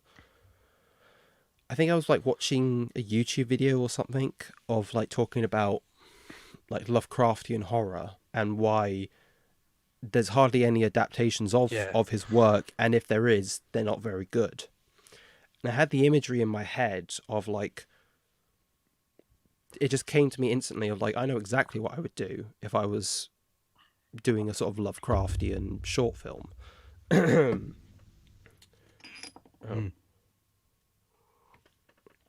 If I was doing a Lovecraftian inspired short film, it would be called The Spawn of Cthulhu, and I would just have this Right. like offspring of Cthulhu just wash up on a beach somewhere and get discovered. That was Yeah. that was the initial imagery that came to me. So the whole where it was set, or the characters, or what was going to happen after that, I had none of that going in, none of that. But Yeah. but I had that imagery of this like offspring of Cthulhu, this unimaginable, undescribable thing. That imagery came to me even before I thought about writing a book. Yeah. And I think, So it sounds like you had that scene, and then decided to write a book off of that, and then the rest of it just came from that, yeah, basically. yeah. And then I think maybe I wrote the first. It's hard to think back to it, but I think maybe I wrote that first chapter, Mm. and I was like, I'm just going to. I decided I was going to write a book, and I wrote that first chapter, and I was like, I'm just going to have this very simple scene and just try and extend it as long as humanly possible by trying to describe the undescribable, where I'm going to talk about all these Yeah, contradicting smells and scents and the madness within someone's own yeah. mind and not understanding why they're going mad and what they're Mm. experiencing. And it was only after that where I heard something say that if you're going to write a book, it needs to be big, it needs to be grand in scale. And that's when I thought a book is an opportunity for me to do something, to craft a story. I shouldn't have used the word craft. That makes me sound pretentious. Mm. Uh to form a story where Mm. I could never do it with a budget that I could conceivably have. Mm. Because something like At this least not at is the moment. no, no, not at all. And Mm. it's you'd cut out loads of it because you just wouldn't like it wouldn't Mm. be necessary and it wouldn't Yeah, be interesting and it would just yeah, yeah. and so I did the whole like Scotland thing and children being murdered and Mm. um which is funny because I actually get to a point I think like maybe chapter 7 uh I don't know but I reached a point where I thought I'm not really God I don't know where the fuck it is is it oh no, chapter 6 is after that. Yeah, it must be that chapter 7. Yeah, chapter 7, The Search for the Missing Children, was me basically stating this was the initial pitch of the book, but it's not what's important. So Mm. I'm just wrapping that up now. The initial book and the initial sort of starting point, the gun going off, the inciting incident, whatever you want to call it, is all these children are being taken and no one knows why and what's going Mm. on. And at that point in the book, I was like, that's not what this book is, though. This book isn't a narrative Mm. about this guy saving these children from somewhere or some Yeah, monster. It's not about it's that. much, much bigger than that. Yeah, it's nothing. Mm. It's me dealing with my own existential dread, essentially, is what it is. It's Wow. so when I reached this point of the book, I was like, I just need to close that off and make it clear to the reader we're not doing that. We've still got a number of things to do after this, but we're not doing that specific thing. I'm not going 12 chapters just about this guy going up to Scotland and finding these children and saving them from a monster. Yeah. It's not that. That's not the book. It's a man realizing his place in the universe and that he Mm. means in the grand scheme of things nothing. That's what the book is actually about. That's so interesting. The whole what you said about the whole setup of the children going missing is your own, is you dealing with your own existential dread, and then that's almost a metaphor for our own lives really mean nothing as well. And the fact that you've written the book as initially on the surface it looks like, yeah, it's this mystery what's happened to the children, but it's much bigger than that. That's a metaphor for, yeah, our own existence as well, and how we come to realize, yeah, it's we're nothing really. And there's so much in the book where I feel like, because there's a lot of, I mean, when you said at the start how you're describing the indescribable, you kind of feel like you're going a bit mad because you can't visualize this stuff, can you? No. And there's a lot of And you can't because I think because you said like you're a one state of mind to when you first wrote it, and they're different by the end of it. It kind of feels like it starts off in this kind of grey cloud of nothingness and just negativity and sludge. And there's a lot of that in the language. And then by the time it ends, it's this almost like you've the characters come to realize he's nothing, but there's almost like a relief from that. There's Mm, almost like a one of the characters is stood on top of a cliff, and that almost feels like he's the sun's come out now, even though he's enlightened and he knows the truth about everything. mm. That's almost a relief, you Yeah, know. it's really interesting to hear you say So that because that is kind of. I mean, I mm, don't think I was specifically going for that or trying to get that message across, but that is kind of where my mentality was at. It's very yeah, much how we choose to deal with that information as well. Like one character yeah, kills himself because of this, like knowing this. yeah, Another character chooses to see his life as it is, what's in front of him, what he sees. He's like, yes, there's all that, but mm, all that doesn't matter specifically to me because I'll die of old age before any of that would bother me. yeah, So I'm just yeah. gonna live my life. Mm. And there's a lot of there's sequences when the characters there's something manifesting it within them, and they're being driven. It's sort of like a drunk stupor towards this thing, this entity. Um, and they seem to have no conscious control over it, but they're still aware that it's happening. Mm. Was that kind of a reflection of where you were at that time? Were there because was there a point where you felt like you were going in a direction in terms of your life that you had no control over, and but you were still aware that it was happening? Again, you're saying things that make me sound smarter than I am. Where I think a lot of what you're saying is true, but I Mm. didn't know it to be true. If that makes sense. Like, Because I knew you at the time of you writing, and I know you've kind of you had this. I would say like a 2 year, 1.5 year period where you were quite at a low point, really. I've been kind of up until sort of 2016 leaving Kevix. I was just a normal. I don't want to Mm. use the term happy-go-lucky because I was still a bloody weird child, but it was at that point where since then Like he's a on, child as yeah, well. but since then on, I've had very various Mm. dips throughout the years. What am I doing with my Yeah. hands?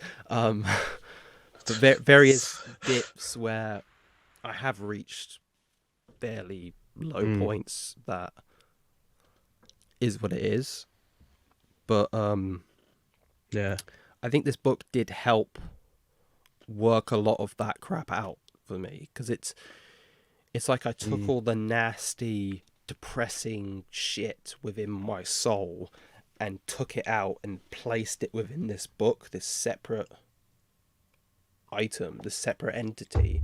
So it's like I'm sort of forcing that Yeah. negativity and that gunk and that visually horrendous sort of stuff and just trying to put it into something creative and then get it away from me. Which is why I've kind of pushed the book away from me. As soon as it was like uploaded to Amazon, I was like, yep, checking out, writing the next thing now.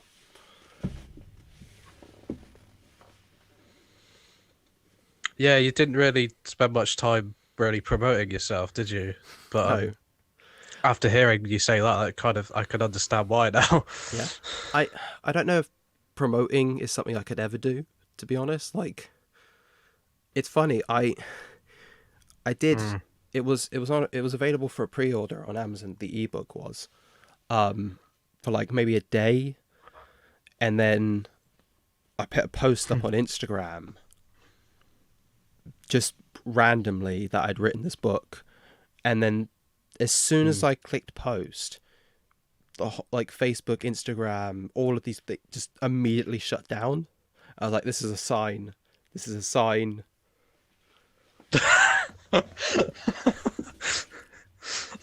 That's brilliant. Yeah. It broke the internet. Not in that way, but Yeah. it was the sign of like, oh, like you shouldn't do this. Like you shouldn't be putting yourself out there. You shouldn't be exposing yourself to other people. And Mm.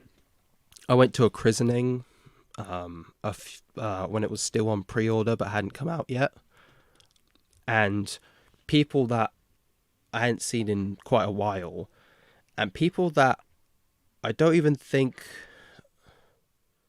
like, I swear I'm not like following them or anything, but they just like say to me like, oh, you wrote a book, and then they try and ask me about it, and I would immediately go into, don't Ah. talk to me, don't talk to me, I'm running away now. Fucking hell. Yeah, you're not yeah, you've not that confident in your own sort of like work, are you? Not at all. Um why do you think that is? I mean, are you afraid of like people won't understand it, or I think just trying to understand? it might be like two possible things where I don't actually have a clear cut answer for you, but it might Hmm. be the fact that the way my brain works, I'm constantly creating concepts and stories and scenes in my head Yeah. every day. So I'm always thinking of like, oh, I'm working on 12 different things at once right now, and I have another 50 things to work on once I'm done with those. So you can't ever just be in the moment with the thing you're No, making right no. now. So as soon as I'm done with something, I'm like, go away, next thing I need to get on with, because I don't Yeah. have the typical someone's meaning in life. It's, you know, you're meeting someone, you get married, you have children, that's your legacy. I don't have that. I want to just get all the ideas that are in here We don't have that and yet.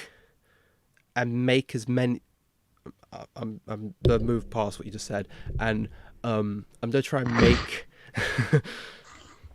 I'm still only on the first of 2 points, mate. I'm gonna try and make as many of these things as possible before I drop dead. That's my plan, because I don't see death as like this scary thing of what comes next. I see death as No. like, now you can't create anything anymore.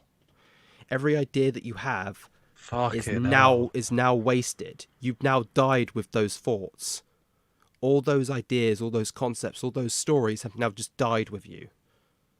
So you didn't get them out of your head. Good God. Yeah. You died with them. So I'm just racing my own Yeah, that's death. terrifying. That is terrifying, actually.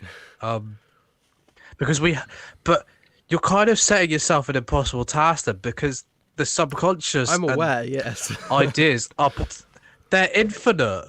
They're infinite. There's no way you're ever going to be able to make everything, because you come up with stuff in the shower and it's just like, there's something else now. It's an infinite stuff you can make. Um,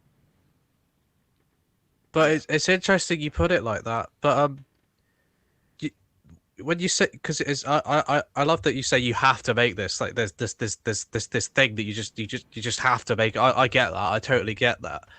But I are you just kind of doing it for yourself? Because like you said, you're not really that comfortable promoting anything. It's like who is it for, basically? Yeah, I say it's for me because the Mm. other thing of why I wouldn't try and promote it or try to tell people about it, like when I got back after that, and it was like, what, maybe the Wednesday, Steph asked me again what the name of my book was so he could buy it, and I just never responded, Yeah. because I was like, no, if I tell him the name, he'll buy it and then he'll read it, and I don't want that. I don't want I'm anyone to gonna read tell it. him. I'm gonna tell him. I'm gonna tell him. I'm So gonna so another thing is like, tell I'm him. never. It's sort of like it's a result of what I just said, because I'm constantly trying to move on to the next thing, or I'm constantly working on so many different things at once. When I am finished with something, I look at it and go, you're shit. You're not as good as you should be. Time to forget that this Mm. ever existed because it's not good enough. So I don't want anyone to know about it because it's not good enough. Where's that coming from? Like, My what? fucked up head. Why? Why is you just have this self? Yeah, you just have this self-destructive. I mean, has someone like beating you over the head with that in the past? Like what you've made is shit. I don't know. Maybe.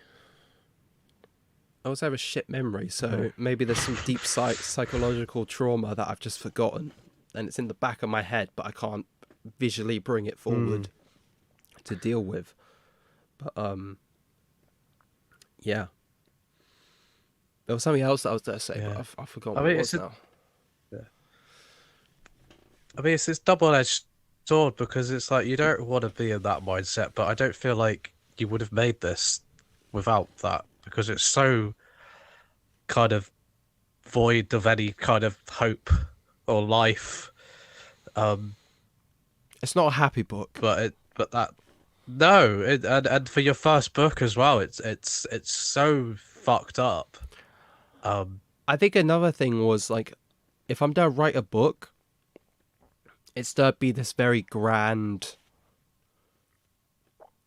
insanely difficult thing to even wrap my own head around it. Like it there isn't really mm, a large audience for a book like this. There just isn't. It's no. extremely niche, and it's yes, for a first book, it's not the right thing to write if you want to start building a career for yourself in this area.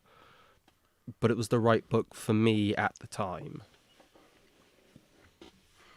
I feel like it's gonna be it's one of those books that in like 10, 15 years it's gonna gain like a cult following and it's just gonna like fucking it's gonna take off. And because I've come across so many situations like that with books or forums or short films or like low budget films Hmm. that have just taken off like 20 years after they came out and they made no money to begin with, no one knew about it, but slowly they gain a following. Right. um I feel like I know what it you're on could be about, one of but them. I can't I I can't know ever you don't want it to conceivably. either, No, it's not even. but It's not even that. Like that would be cool to have just like a weird group of like a Mm, very small weird group of people who actually like enjoyed something I wrote that never spoke to me. I would hate that. Don't talk to mm, me, but that just sort of like enjoyed mm, some random piece of work and didn't take any notice of the name that was on it. That would be cool. Um, yeah. I always lose my train of thought and never know what I'm talking about. Um, I don't know. I've lost it. Um, oh, but I don't believe I Yeah, can't. I mean, when I was reading it, oh, sorry. I was just to Sorry, say go that ahead. like I can't conceivably imagine something that I've written connecting with anyone. Like I can't do that. Like Mm. my mind doesn't work like that. It can't imagine anything I do succeeding in any commercial way. That's not. If I think like that, then I'm an asshole. That's how my like I can't do that.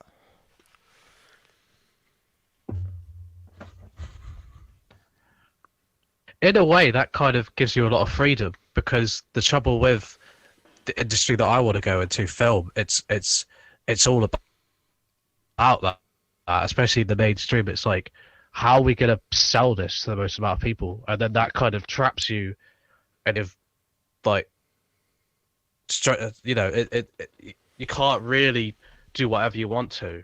Mm. Whereas because you're not even thinking, you're just assuming that no one wants to read it. You're kind of just, whoa. Hello, hello. Uh, uh,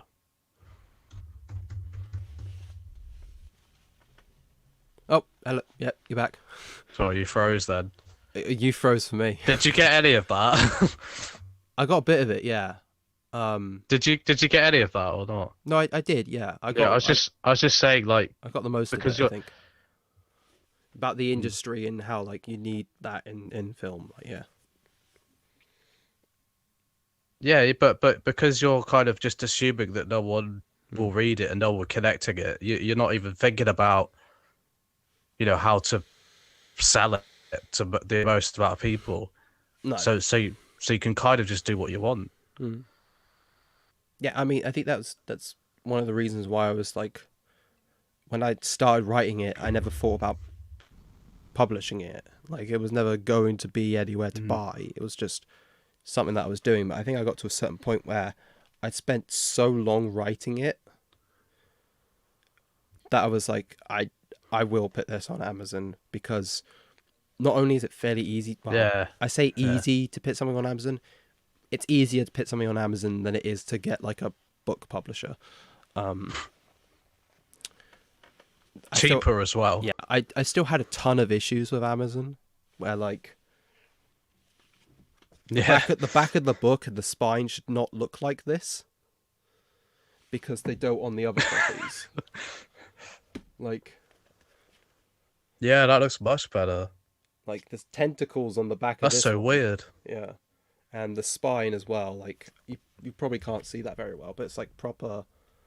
The font is like the same as the Yeah. cover font, and you couldn't do that with the actual copy. But so I had my own hassles with that. But Was that because of Amazon's own like preview thing? Like you couldn't put like the spine or it's just plain black. no, it was it. So I had two things. I had the front cover, and I had the whole thing of the front spine and back cover, and it just would never line up properly, the whole thing. So like the front cover that I had, which was what I Mm. uploaded for the ebook, fine, no issues with that.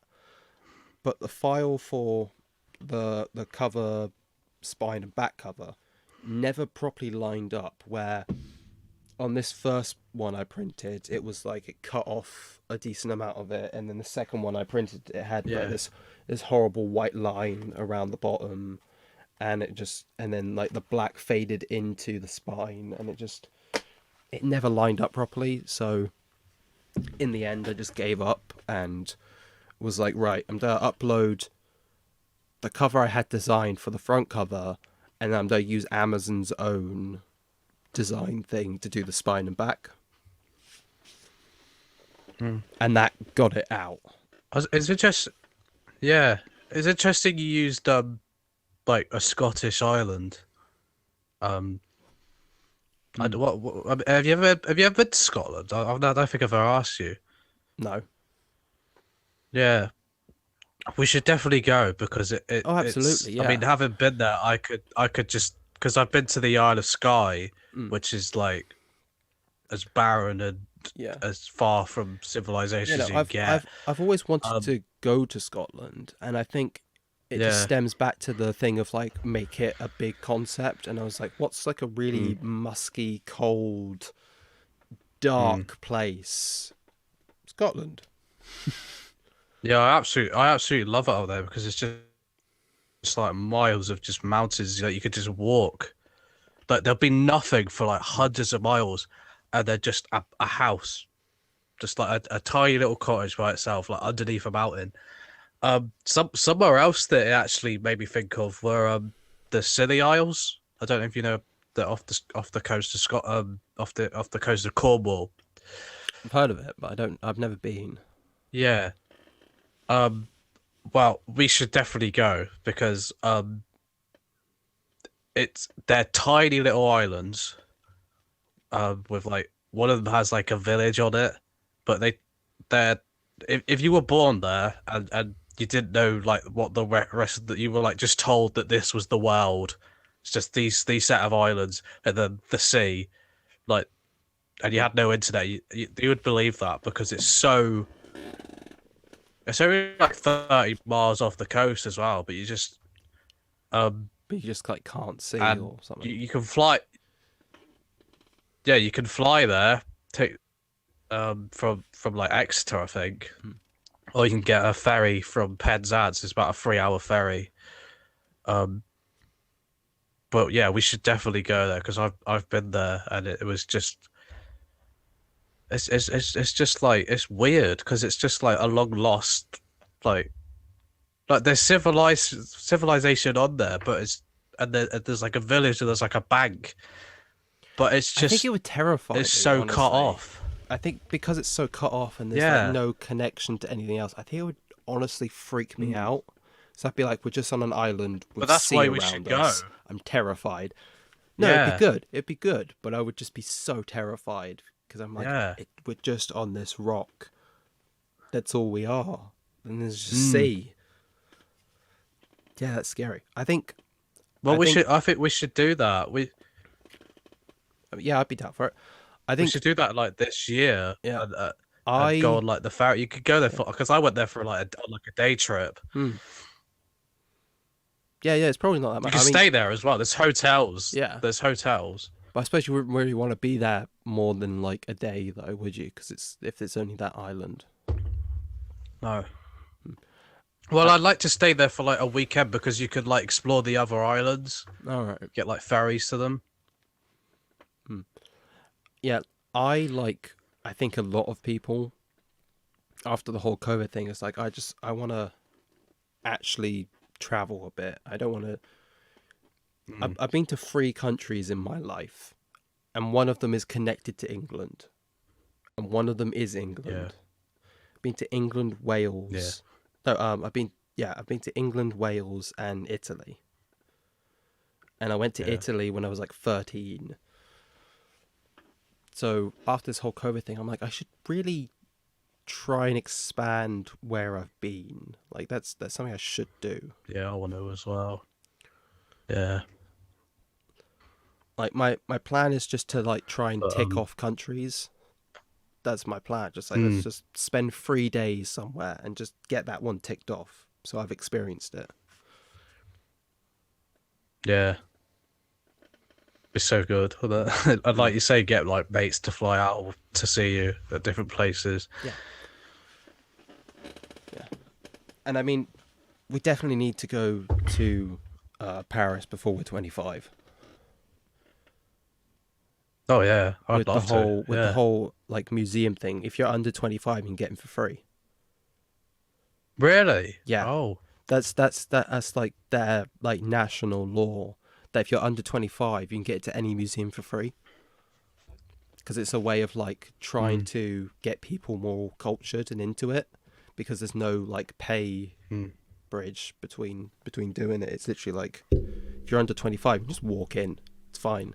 You can go see them like the Mona Lisa because you can just walk in. It's fine. You don't need to pay to Yeah. get in. Like Yeah, I'd love to do that. We'll definitely do that.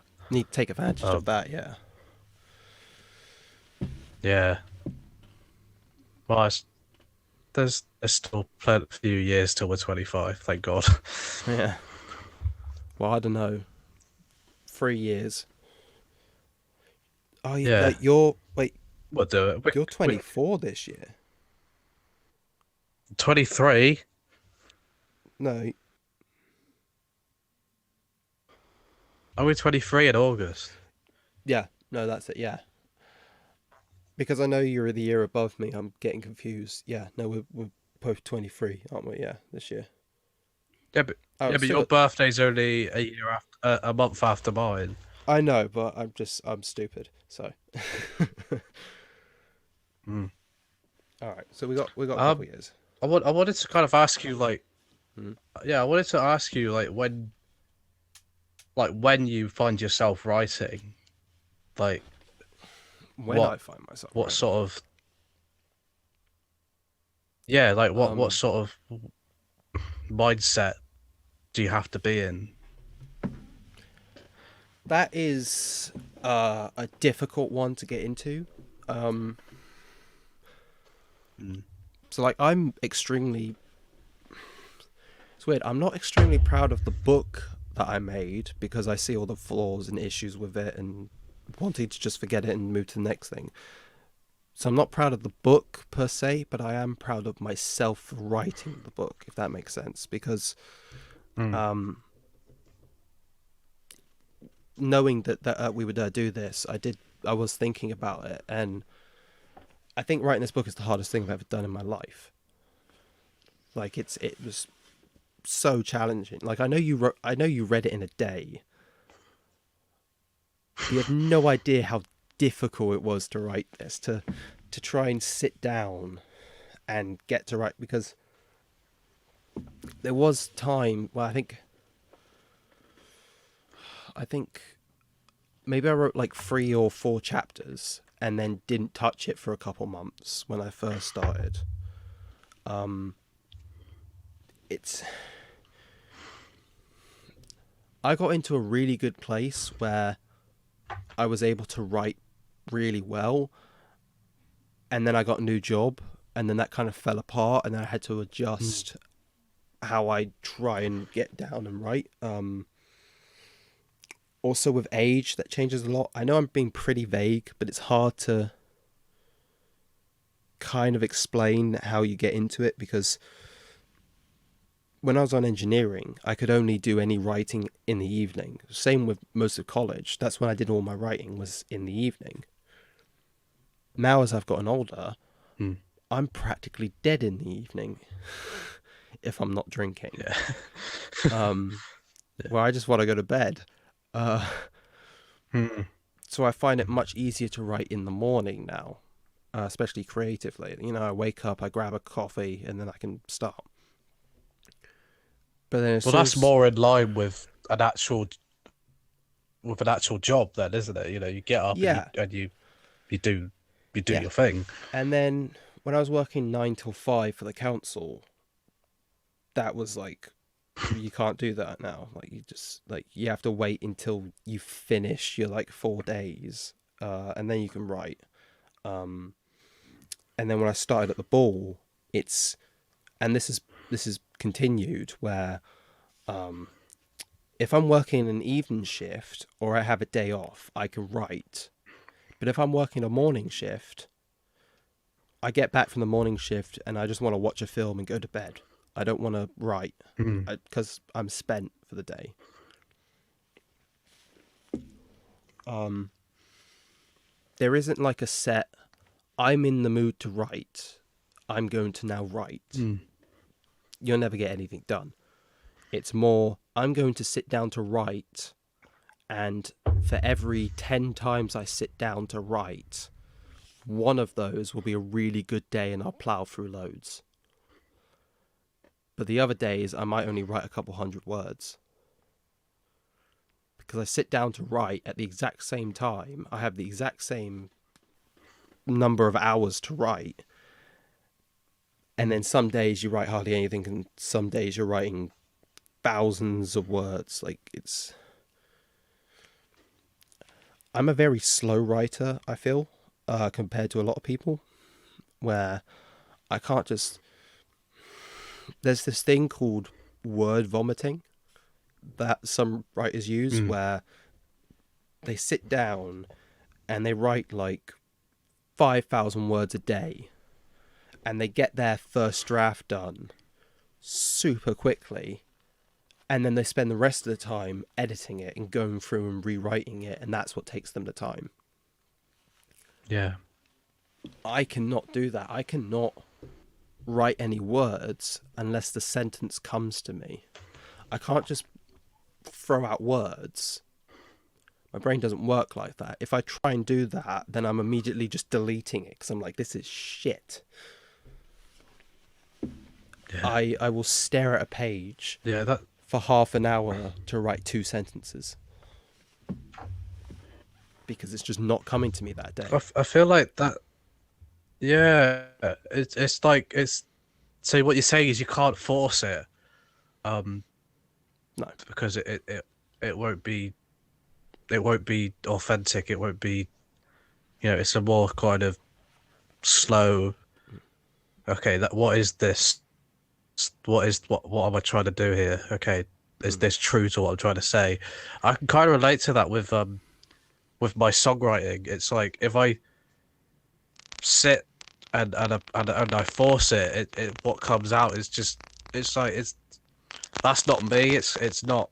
Right. It's just not. This isn't a very good. This isn't a very good idea. This is not flowing. This is not. But if something just like true inspiration for me happens in the moment, if it comes organically and I kind of like chip away at it, it's like, oh, this could be something. Yeah. Um,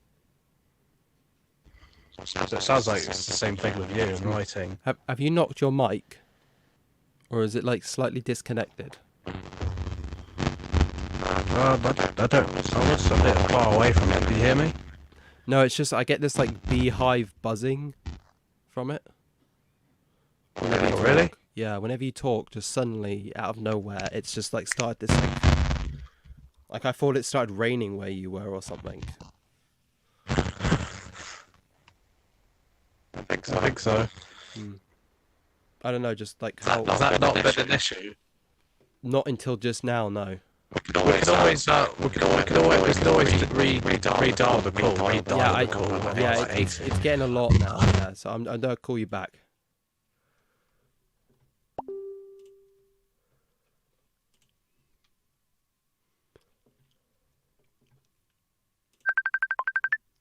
Uh,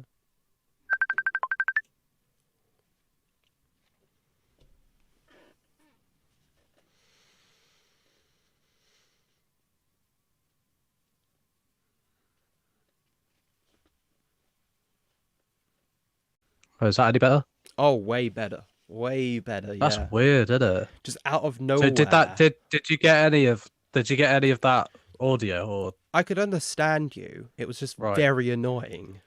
Okay. You're Oh, you might right. be Okay, able we're to back hear on it, track and now. yeah, but it was just every time you spoke, it Yeah. was just this like beehive buzzing sort of sound, which was just painful. Probably my brother buying some V-Bucks.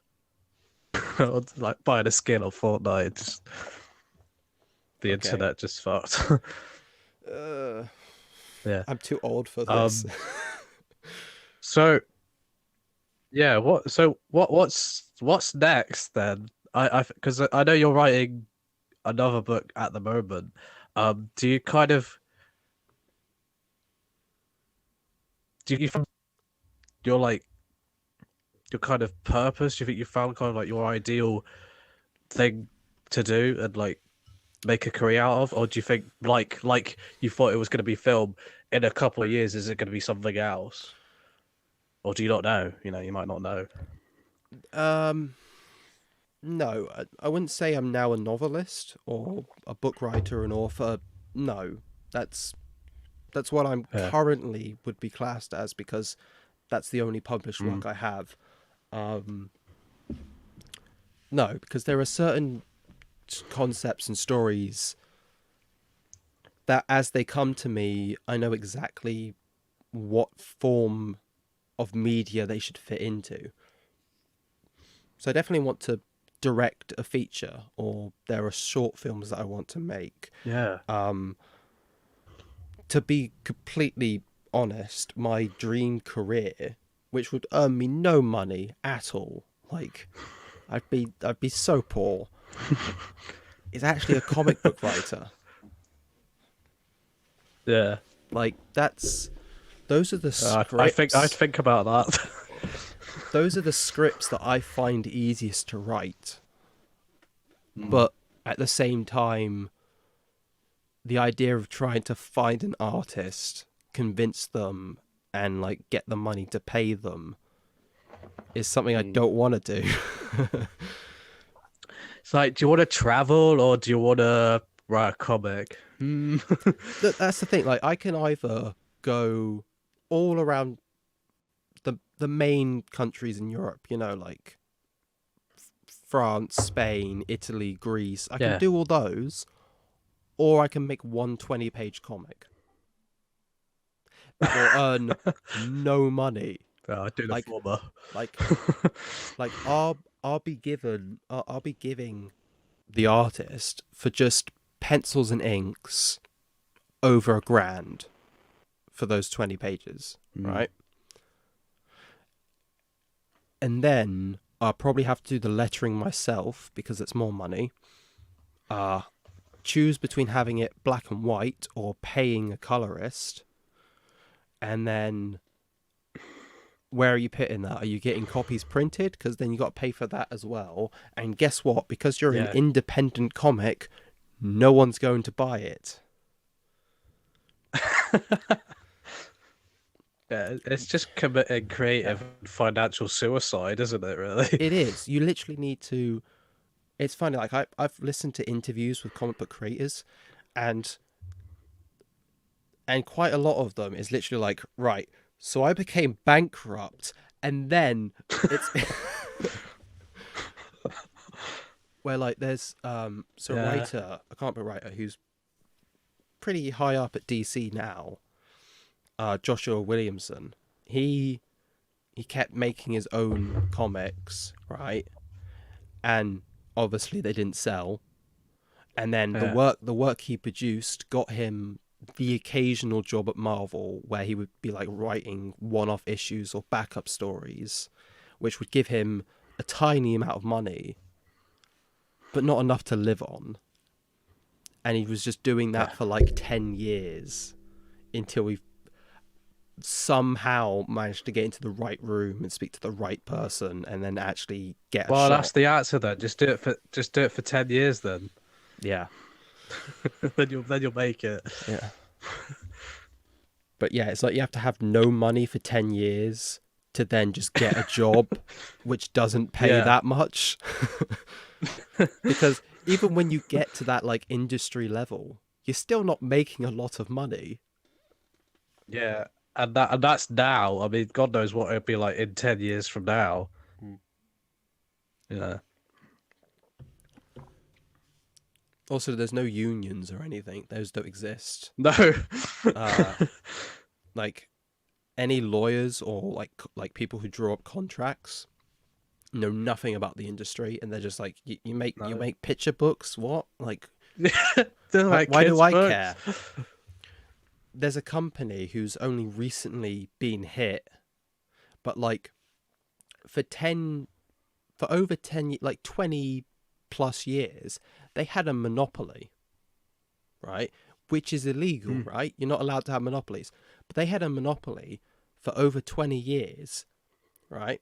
And when people were like, you have a monopoly, this isn't okay, they went to court, and the judge was just like, well, these are comics, so who cares? And then it just got dropped, and then that was it. And then they just were allowed to have a monopoly. Hon- Honestly, it's better than the drug trade at this point. Yeah. So, Why is there that stigma of it? It's like out of everything, it's like you don't get that from games. I mean, the gaming industry's taken off. It's like yeah. that's for kids, basically. Yeah. Why comics? Why do people see comics as just like I don't know. nothing? It's just, it's the perception of that people have of them without actually reading them. Because, like, I would. Mm. This section here would be fine for kids, but then this section and this section wouldn't be. So, Yeah, yeah. There's some dark shit in there, and there's some brilliant stories. I'm reading Saga right now. I've almost caught up on Saga because Mm. it had like a 3-year hiatus and it's finally coming back for its second half. Mm. But like this was its first half, this massive book here. That was its first half and it's coming back for its second half in Yeah. January. And I bought this massive compendium, started reading it, and it is one of the best things I've ever read. Mm. Do not allow a child to ever read it. It's not okay. Yeah. There is so much I depth. I, I kind I and- hope that it will have some kind of renaissance or something. Like it will come back.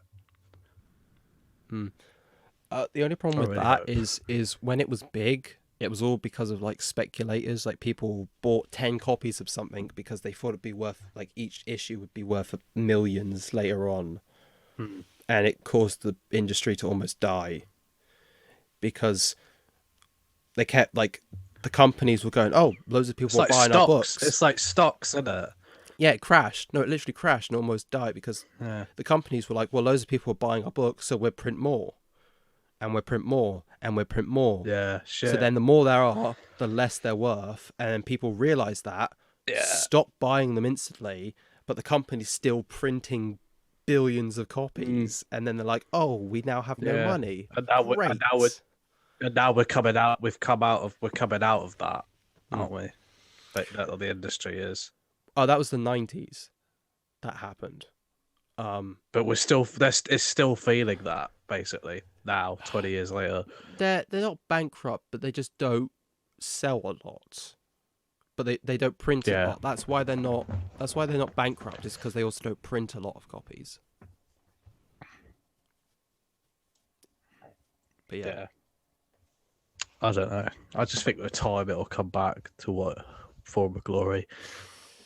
I think things like Saga in these like big books rather than the single issues, that will have a thing Yeah, where that's where it is. Yeah, it's that's where the money is. yeah.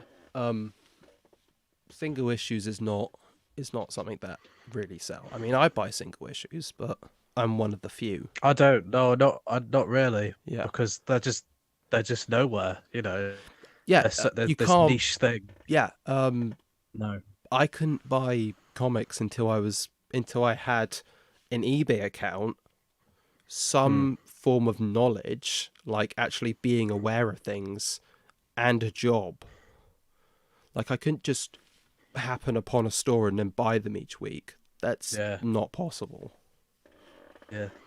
There's the odd comic book shop, Mm. you know, Final Frontier and stuff like that, but it's I not like can't. there's one of them in every town. No, I can't go around every week and buy my books. No, I can't do that.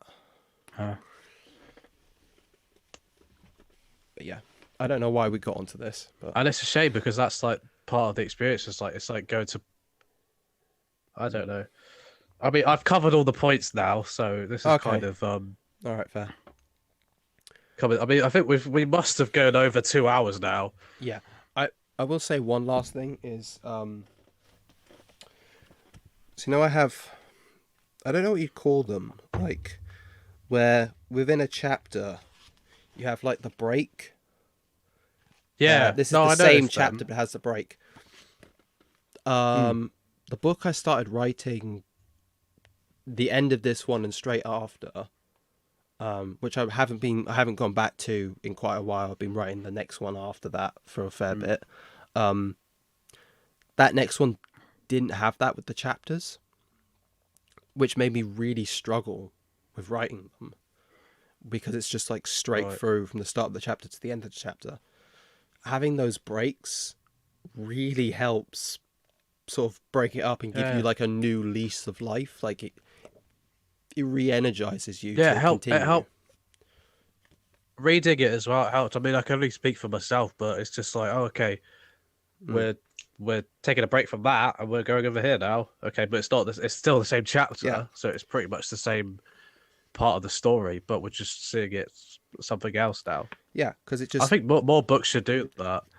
it helps so much because like in this I think it's the first chapter, but like I've been writing for a while and then I'll sort of like begin to drown out and then it'll have that break and then immediately I go in with like the line, um as a recently relatively young John stood shaking in uncovering relentless dread and excitement. Mm. Like I'm able to sort of just jump back into it and sort of be able to continue, and then I've got like several pages worth, and then like I feel like I'm running out of like Mm.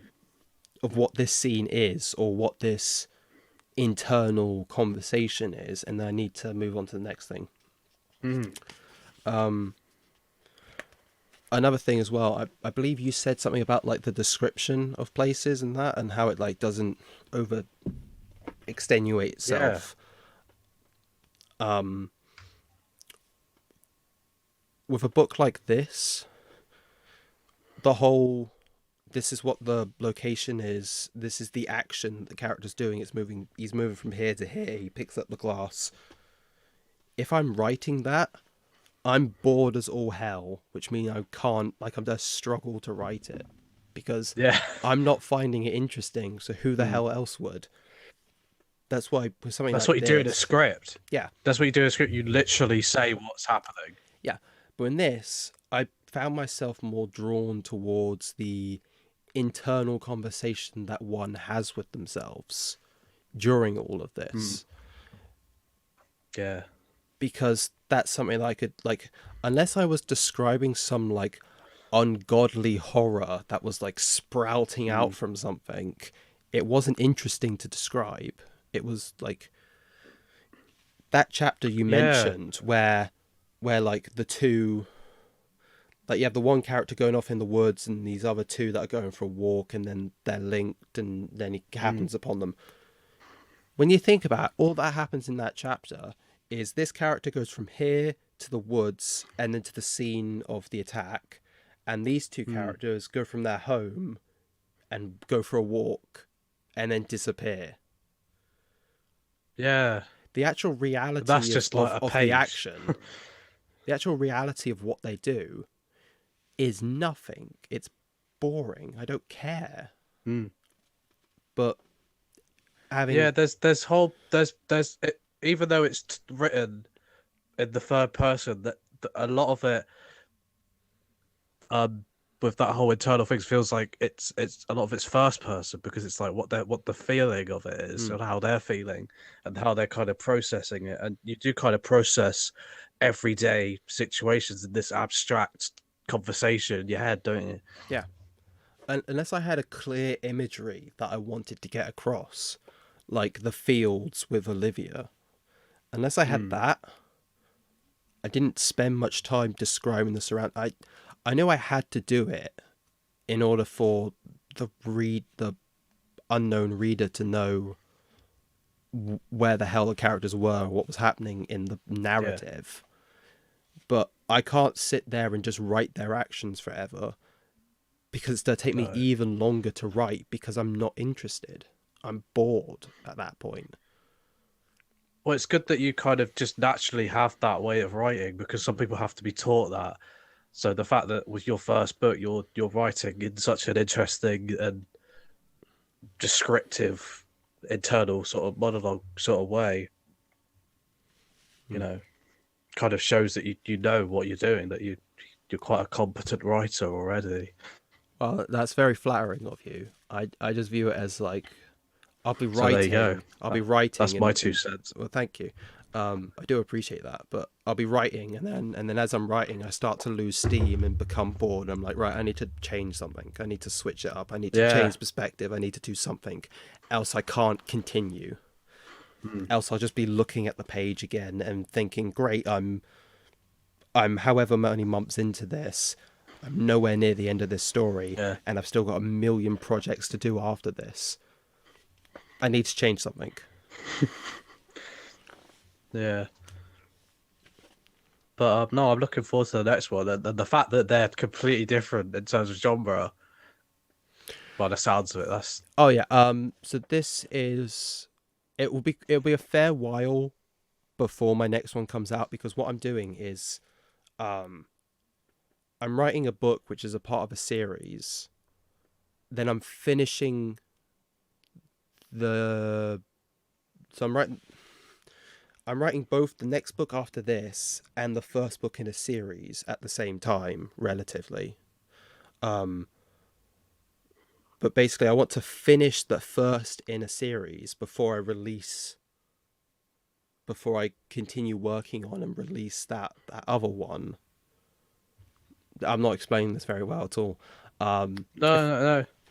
If I call this the Lovecraftian, well, it actually does have a title, Spawn of the Inoxable, right? Next one after this is a witch one, and then the other one after that is a more sort of medieval vampire thing, um, which is the That's series. cool. Yeah.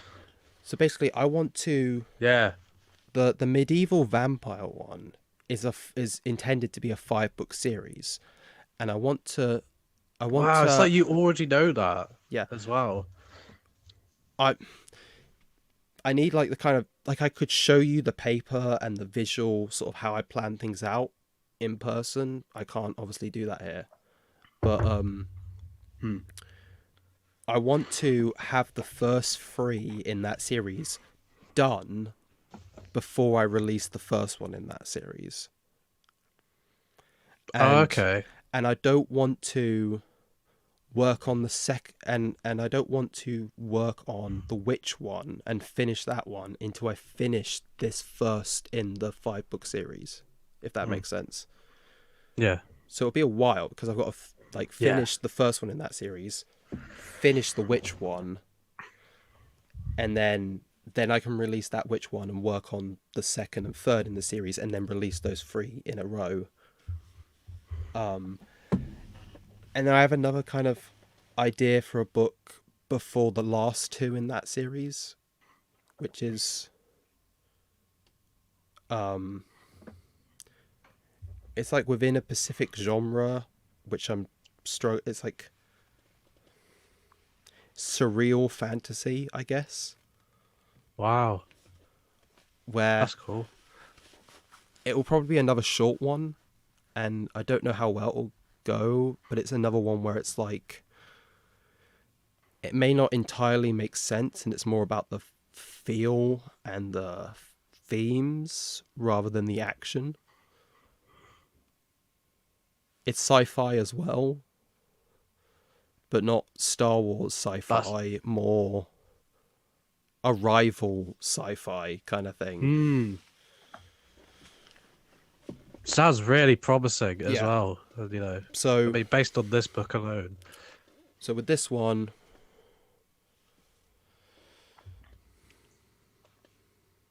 that's what, 8 books. So I've written one. I've got another Wow. 7 to go. And Yeah. then once I've done with those other 7, then I'll be like, right, I've had enough time with books. Now I'm to make more films, or I'm to do Oh, okay. So this, getting all or these done and then films, yeah, pretty much. Because not both at the same time, right? well, I think I could probably fit back into it Because that's what I fairly. was going to come to next. Right. Is films. Did you ever want to I go back to it? But obviously you do. I think I could probably fit back into script writing again fairly easily, Yeah. but it would take me a minute because Mm. it was so difficult to learn the writing descriptive paragraphs and writing a book. Yeah.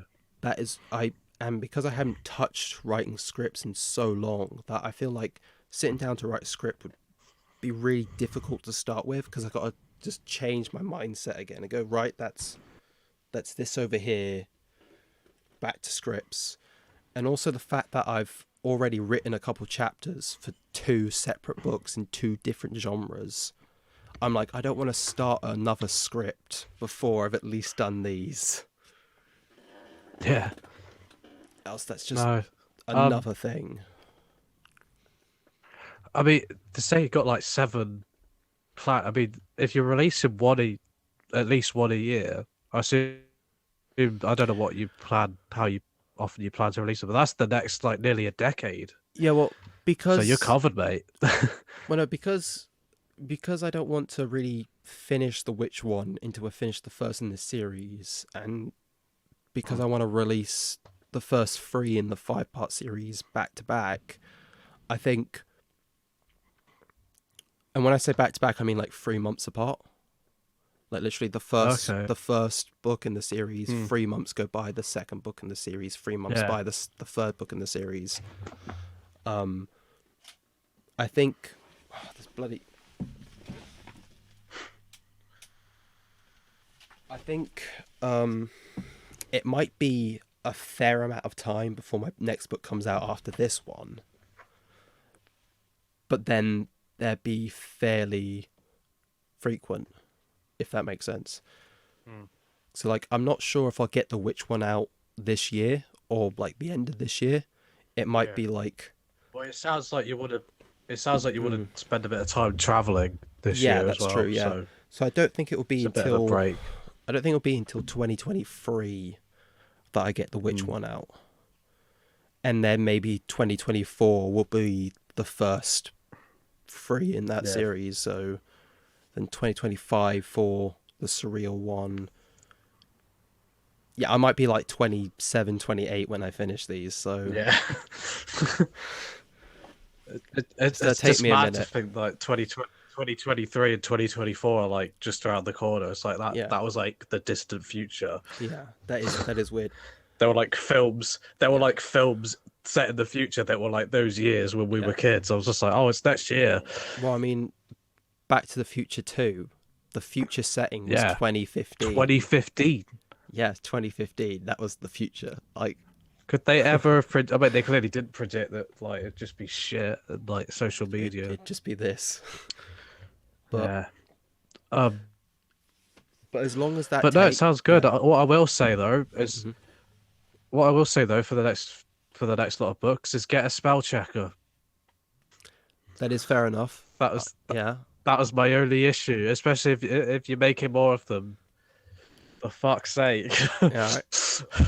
No, I get it. I get Did it. you get my message? Did you get my message about Bianca that Oh yeah, yeah, I did. Yeah. she does that? She does that for All right. authors, That's and she'll probably do it for reduced cost for you as well. that'd be cool. But I guess Yeah. it's the same thing of like feeling that something isn't good enough and not wanting people to read it. That extends to Yeah. people helping me because when I got this one formatted, my Hmm. deep concern wasn't like someone going, "Oh, cheers for just giving me all this content," and I'm just run away with it or something. Nothing like that. But Hmm. it was the concern of like, oh, this person will probably skim read this because they're formatting it. Hmm. That's terrifying. I don't like that. Yeah, you need. I think you just need to get past that, and especially because you're committing so much time into it now. Mm. Like, why not just do it professionally? You know. Yeah. And I know at the moment you don't believe that anything's going to come from it, but I honestly think there's a niche and there's a fan base out there. Hmm. So I think it's just worth doing. Mm. It's just It's just such a simple thing, spell checking. It's just, Yeah. and No. it honestly, I elevate it to like that book in my mind. If it wasn't for the spelling mistakes, honestly, one of the most captivating like eldritch horror things I've ever read. Fucking liar. I could just see it. I No, seriously. appreciate that, I honestly wanted but I to don't like. believe it for a second. I put it down after I read it. I'm like, right, I'm gonna fucking adapt that into a film in about 10 years. That's fine. I'll sell you the rights. Yeah. Have it for a quid. Um. So yeah, just get it spell checked. Like with Yeah. No, a I 10 get what out you're of 10 saying. Yeah. if it was spelt right. No, I do get what you're saying. I know. I think I was just so done with it at that point. I was just like, I want this to be over. Yeah, but it's. I mean, there's. It might be worth just doing a re-release of it in like a couple of years. Just Mm. get the cover right, how you Yeah. wanted it to be. Yeah. And just you know reformat it maybe a bit, and then just get it spelt right. Honestly, I think it would take off. Yeah. Yeah. Maybe I'll do that. So yeah, But I think it'd be worth it. yeah. But that's kind of everything really. Thanks for your time. We've gone through quite a lot. Thank you. I mean, Yeah. you actually read it, which is flattering. Am I the only one who's read it? I don't know. I got like a couple like messages from people I don't know saying that like Wow. they had pre-ordered it or that they had bought it, which is kind of cool, I guess. Can you see on Amazon how many orders you've had? You can if you log into it, but I haven't done that because I think I'm too scared. um, I Well, don't know. if you do, let me know. I'd be interested to hear. I'm not expecting anything. I'm expecting like 4 or 5 copies. That's like I'm not expecting more than that. It's a very niche Oh, yeah. book from an unknown author. It's not going to sell like Honestly, crazy. like your level of writing and my level of ego and like self promotion. If we just like combined, it'd be fucking millionaires. If we Just were like two persons it's but like the one, blob. It just like two yeah, pieces just fuse. yeah, we'd fucking rule the world, honestly. Mm.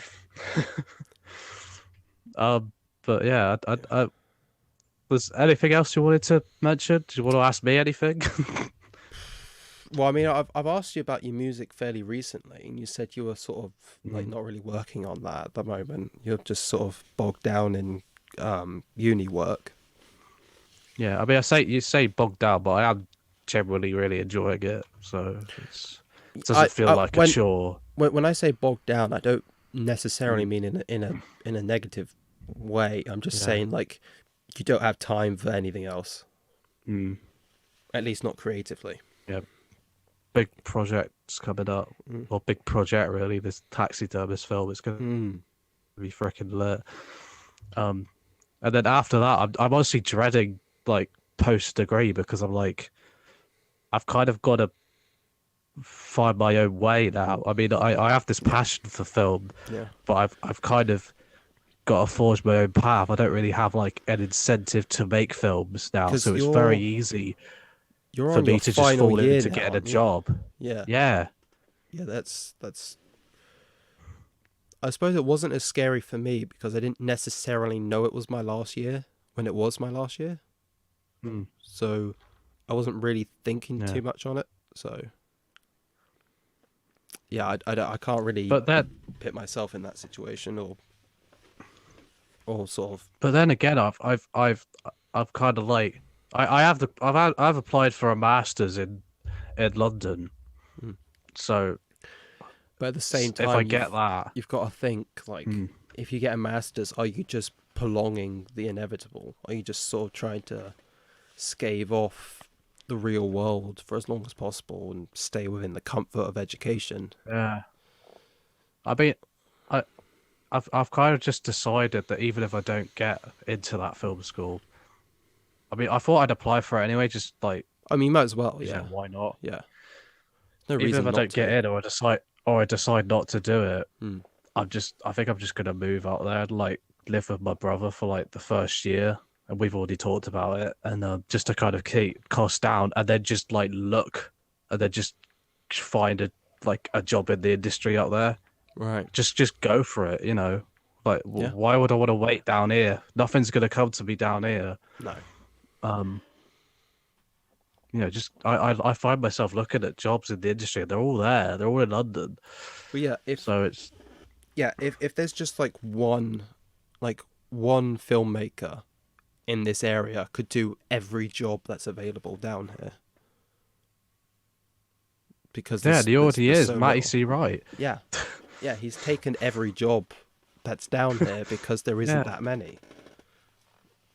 yeah. I mean, good for him. It's working for him, And I that's the believe. best. That's the best path. That's the best path to do around here is to do the whole self-employed route, the whole commercial thing. And that's just not me. No. No, fair enough if that's what you do, but it's just not.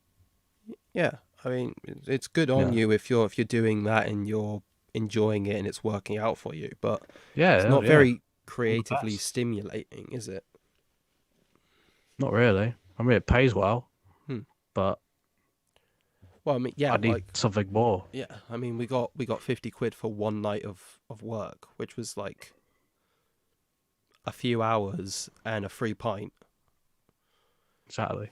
So it does, Uh, and I got an and additional 50 a quid to ride edit home would it. be literally crushed. Yeah, I was literally crushed in the boot yeah. of a fucking sports car on But the way like, home with a yeah, tripod. yeah. But like, we each got 50 quid for that night, and then Mm. I got another 50 quid for the editing of it. So I made £100 off of that, Mm. and it was Yeah, nothing like the one I really. did, the time lapse I did for my dad's work. That was Hmm. it was actually just a video of a conservatory being built. That was like 550 quid. Wow. Um, but that's not all the time. No, You know, I don't it's far and in have the between. personality to be going. Yeah, I don't have the personality to be talking to like 20 companies at once, like to have a constant flow of that work. That's just Yeah. when I do that, I kind of perfect it to the best of my ability, but I don't have the people skills to just solely rely on that. Hmm. I think it just I drive you need that. mad. I need to be within an industry, Yeah, within a company, like what am sure. I doing? Right. Okay, this is my role. Let me perfect this. Hmm. Cool. But that's just who I am. Yeah, I mean, fair enough. Yeah. Oh, yeah. Anyway, I think we'll leave it there then. Sure. Yes, it's been great talking to you. Yeah, no Um, worries. how do you want it sent to you? Um, I mean, probably what's easiest, like email, isn't it? Yeah, I can do It's it. probably quite a Okay, big email. file. Right. Okay. Yeah. Sure. Okay. Right. Cheers, man. Nighty night. Goodbye. Cheers for promoting my book. I guess you're doing the work for me. No worries. No, it's good. Good talk. Yeah. Yeah. Yeah. Good talk to you again. Right. Cheers, mate. Shall we See speak you soon? later. See ya. Bye. Bye. Bye now.